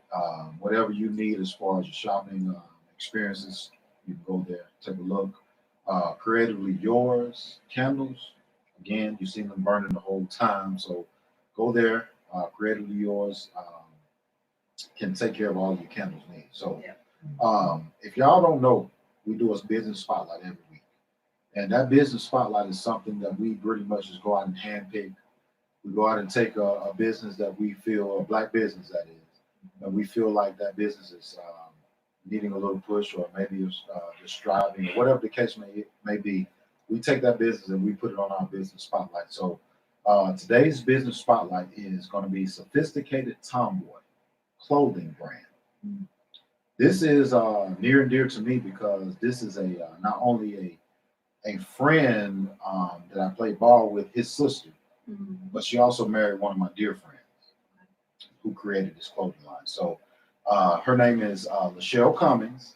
She's married to one of my good friends, one of my best friends, Leon Cummings. Her brand is called Sophisticated Tomboy Clothing Brand.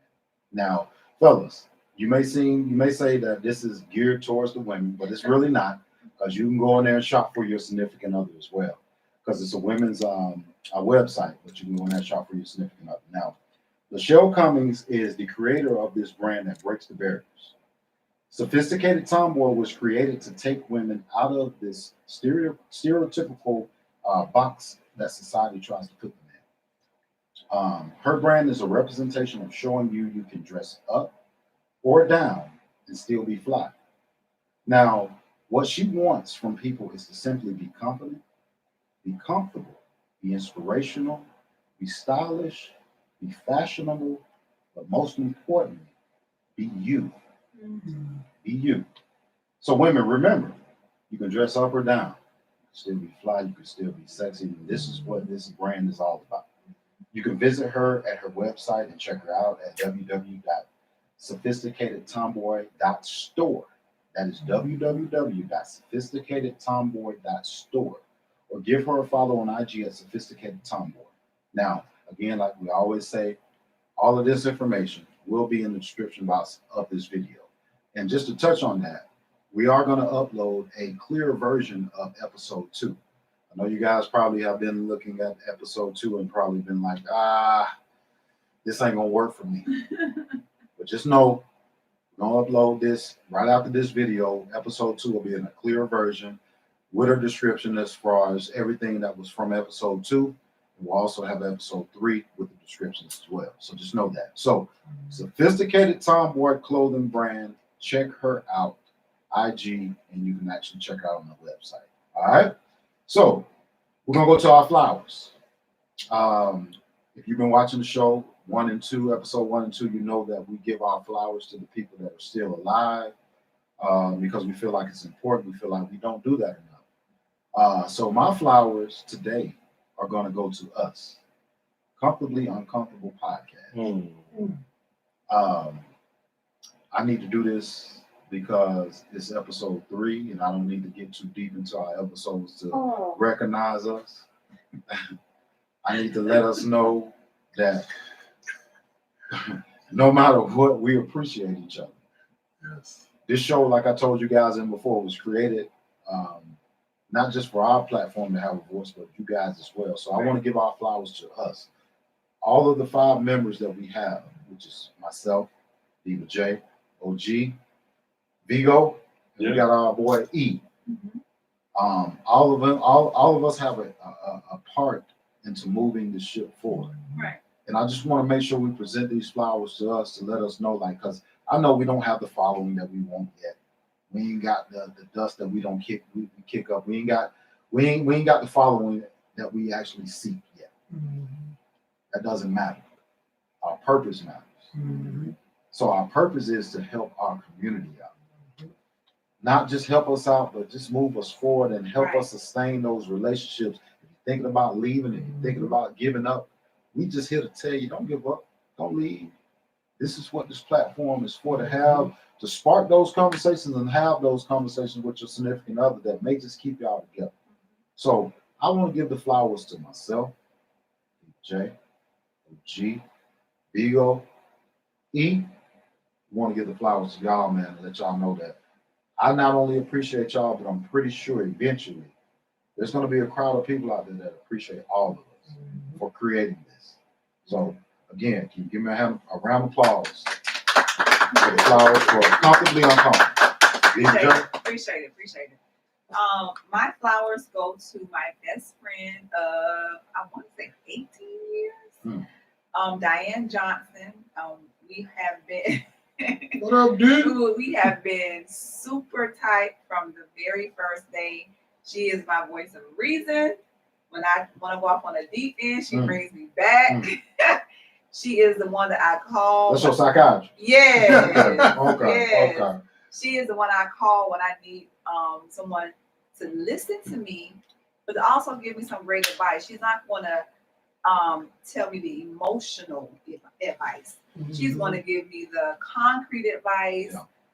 She's going to think about both sides when she gives me the advice, and I can appreciate that. She can tell me when I'm wrong in a loving way, because that's key. That's what we got to learn. Yeah, when you're friends and your spouse should be your best friend. We should learn how to do that. And it's all in how you talk to someone. If someone is calling you for help, or if you go to your spouse for help, they should be there to give you that sound advice in a loving way. Yes. And that's what Diane does for me. So I know anytime I call her, she's not going to be one-sided. She's not going to give me something I want to hear. She's going to tell you, sis, you dead wrong. If need be. And you know what? And I can receive it. I can receive it every time because I know the place it's coming from. So I want to say thank you. I appreciate your sisterhood. I appreciate your friendship. I appreciate your being genuine with me all the time. And you have never failed as my friend. So I want to thank you. I appreciate you, and I value you as my friend. Diane Johnson, right? Diane Johnson. We thank you. OG, talk to me. Well, my flowers go to Darian Raymond. Explain. Darren is my firstborn, man. Darren is the one that showed me life in a different realm. You know, they say when you have your first child is when you start to not necessarily live life or see life differently. Absolutely. Yes. You know what I'm saying?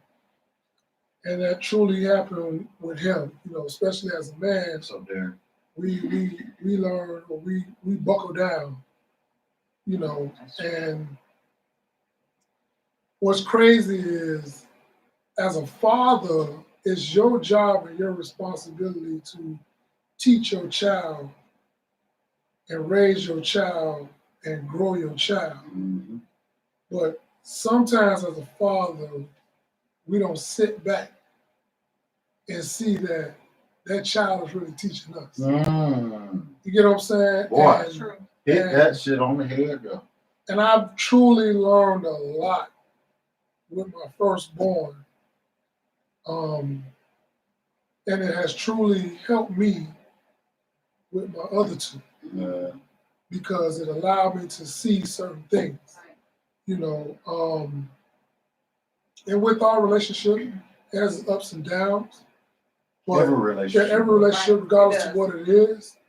But my son has really taught me how to truly not only become a man, but be a father. Yeah. And I really learned a lot through our relationship. And the one thing I can honestly say that I admire about my firstborn, that I've always told him from the day one, he is not me. When I tell you he is the complete opposite of me, he's his own man. And I love it so much. I love it so much because I know as a man, we want our child, especially our boys, to be the exact image of us. Yes, very true. And to be honest with you, as men, we really don't need that or should want that. Yeah. We should want them to be their own individual. And I'm going to tell you something what was key. I made it my business, even though before I said I had my first son, I've always said I wanted my first son to be a junior. But you know what was crazy? When his mother was pregnant with him, that thought went out my mind. Because I didn't want him to have to try to live into my shadow or live up to my responsibility. I want him to be his own man. Right. So I relinquished that. And no, I gave him my middle name, but no, you're going to be who you are. Right. And I love him for who he is. I love the fact he's the complete opposite of me because he's able to show me things. Right.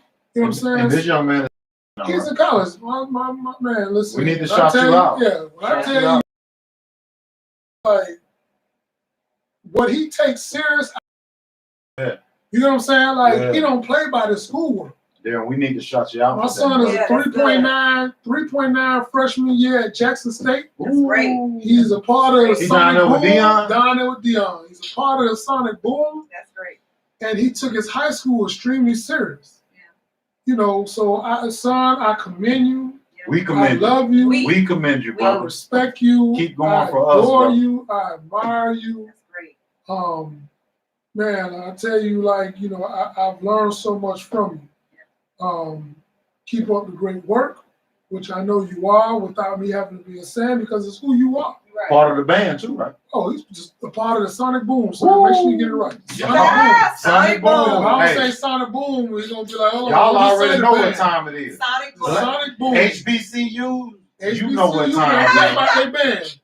He's a part of Sonic Boom. He received an academical scholarship. Let's cut that out, bro. To Jackson State. Great. Which was huge. Congratulations. So again, son, you know, my flower is for you today. I truly admire the man that you have become. I truly, extremely admire the man that I see you continue to grow into be. Right. Don't ever fall short of your dreams, which I know you want. Right. Which I know you want because you strive for that greatness. I wish I had your drive at your age. Because if I did, man, trust me, woo, boy. Right. We wouldn't be sitting here talking. You know what I'm saying? So I admire your drive. I admire the fact that you see the bigger picture. Yes. You see your reality. You see your life, and you took it by the horn, and you doing it. So I love you. Keep doing what you're doing. Don't sell yourself short. Yes. And I appreciate the example that you offer your younger brothers because, man, that's it. You don't understand how much easier it makes it for me. That they don't just have to see it from me. Right. And I love the fact that, again, you're so different because they able to get a certain aspect from me, and they're able to get a certain aspect from you. Right. Somebody they look up to. Thank you. And the one thing I would never do is close that off. Yeah, I can't. Because what you got is pure. Yep. What you got is genuine. And I want them to have that. Absolutely. And I thank you. Yes. And I appreciate you. So Darren, I love you. Just keep doing what you do, son. Yes. And my hat's off to you. Hey, brother, we love you too. Get that degree, man. Yes. Don't let nobody get that That's degree. Right. That's right. Do whatever you choose to do in life, man. This is what we do. We do this here for brothers like yourself, man. You know what I mean? So, Darian, we salute to you, brother. Absolutely. Absolutely. All right. So we got the flowers out of the way. We are now in our closing. Anybody clearing your throat? Anything we need to get off our chest as far as any points that we made? I'll say this. Just remember, guys, I just want to keep reiterating. This ain't just our platform. This is yours. Whatever you need to say, whatever you feel you need to say, even if you need to check us on some shit you disagree with, please do so. Like, this ain't nothing. We're not psychiatrists. We don't have a degree in studying the brain. So what we're doing is simply just allowing you to learn from our experiences, and we hope that you would do the same. Right. So we're not sitting up here telling you that we know everything. We're trying to be your psychiatrist. All we're doing is we created a platform where we're just going to tell you about our experiences and let you learn from them. And we just want you to do the same by interacting in the comment section. Yeah. So again, this is your platform too. I just want to reiterate that. Just going around the table. Anything else we need to clear our throat? No, I'm good. Well, I'm gonna clear my throat. I hope tonight's episode was to help build relationships of marriage. Sustain them. Us giving our top 5 again don't necessarily have to be your top 5, but it was presented to where it can be a topic that you and your significant other could talk about, can write down some stuff, and then have that intimate conversation, whether it's comfortable or uncomfortable, to where y'all can understand what each other is moving forward. Yes. Right. Just like, we touched on, we talked about the mental, have those conversations to where, everyone understands everyone's side and point of view. Right. The one thing I'm going to do, and I'm going to man up, I'm going to go ahead and I'm going to make one adjustment to my top 5. Uh-oh. This might be the first. Yeah, just by, conversating and hearing everything.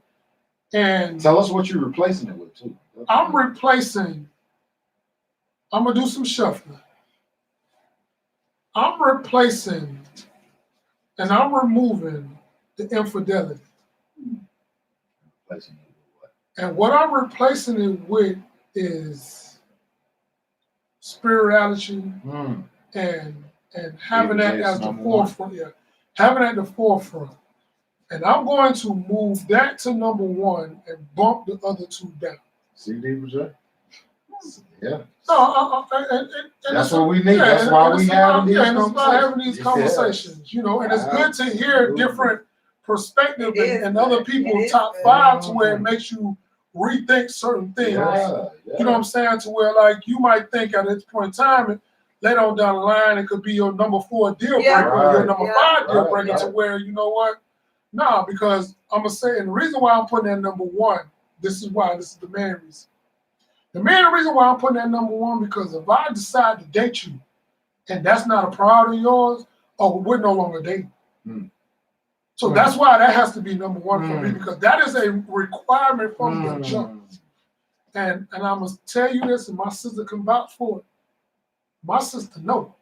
She was there.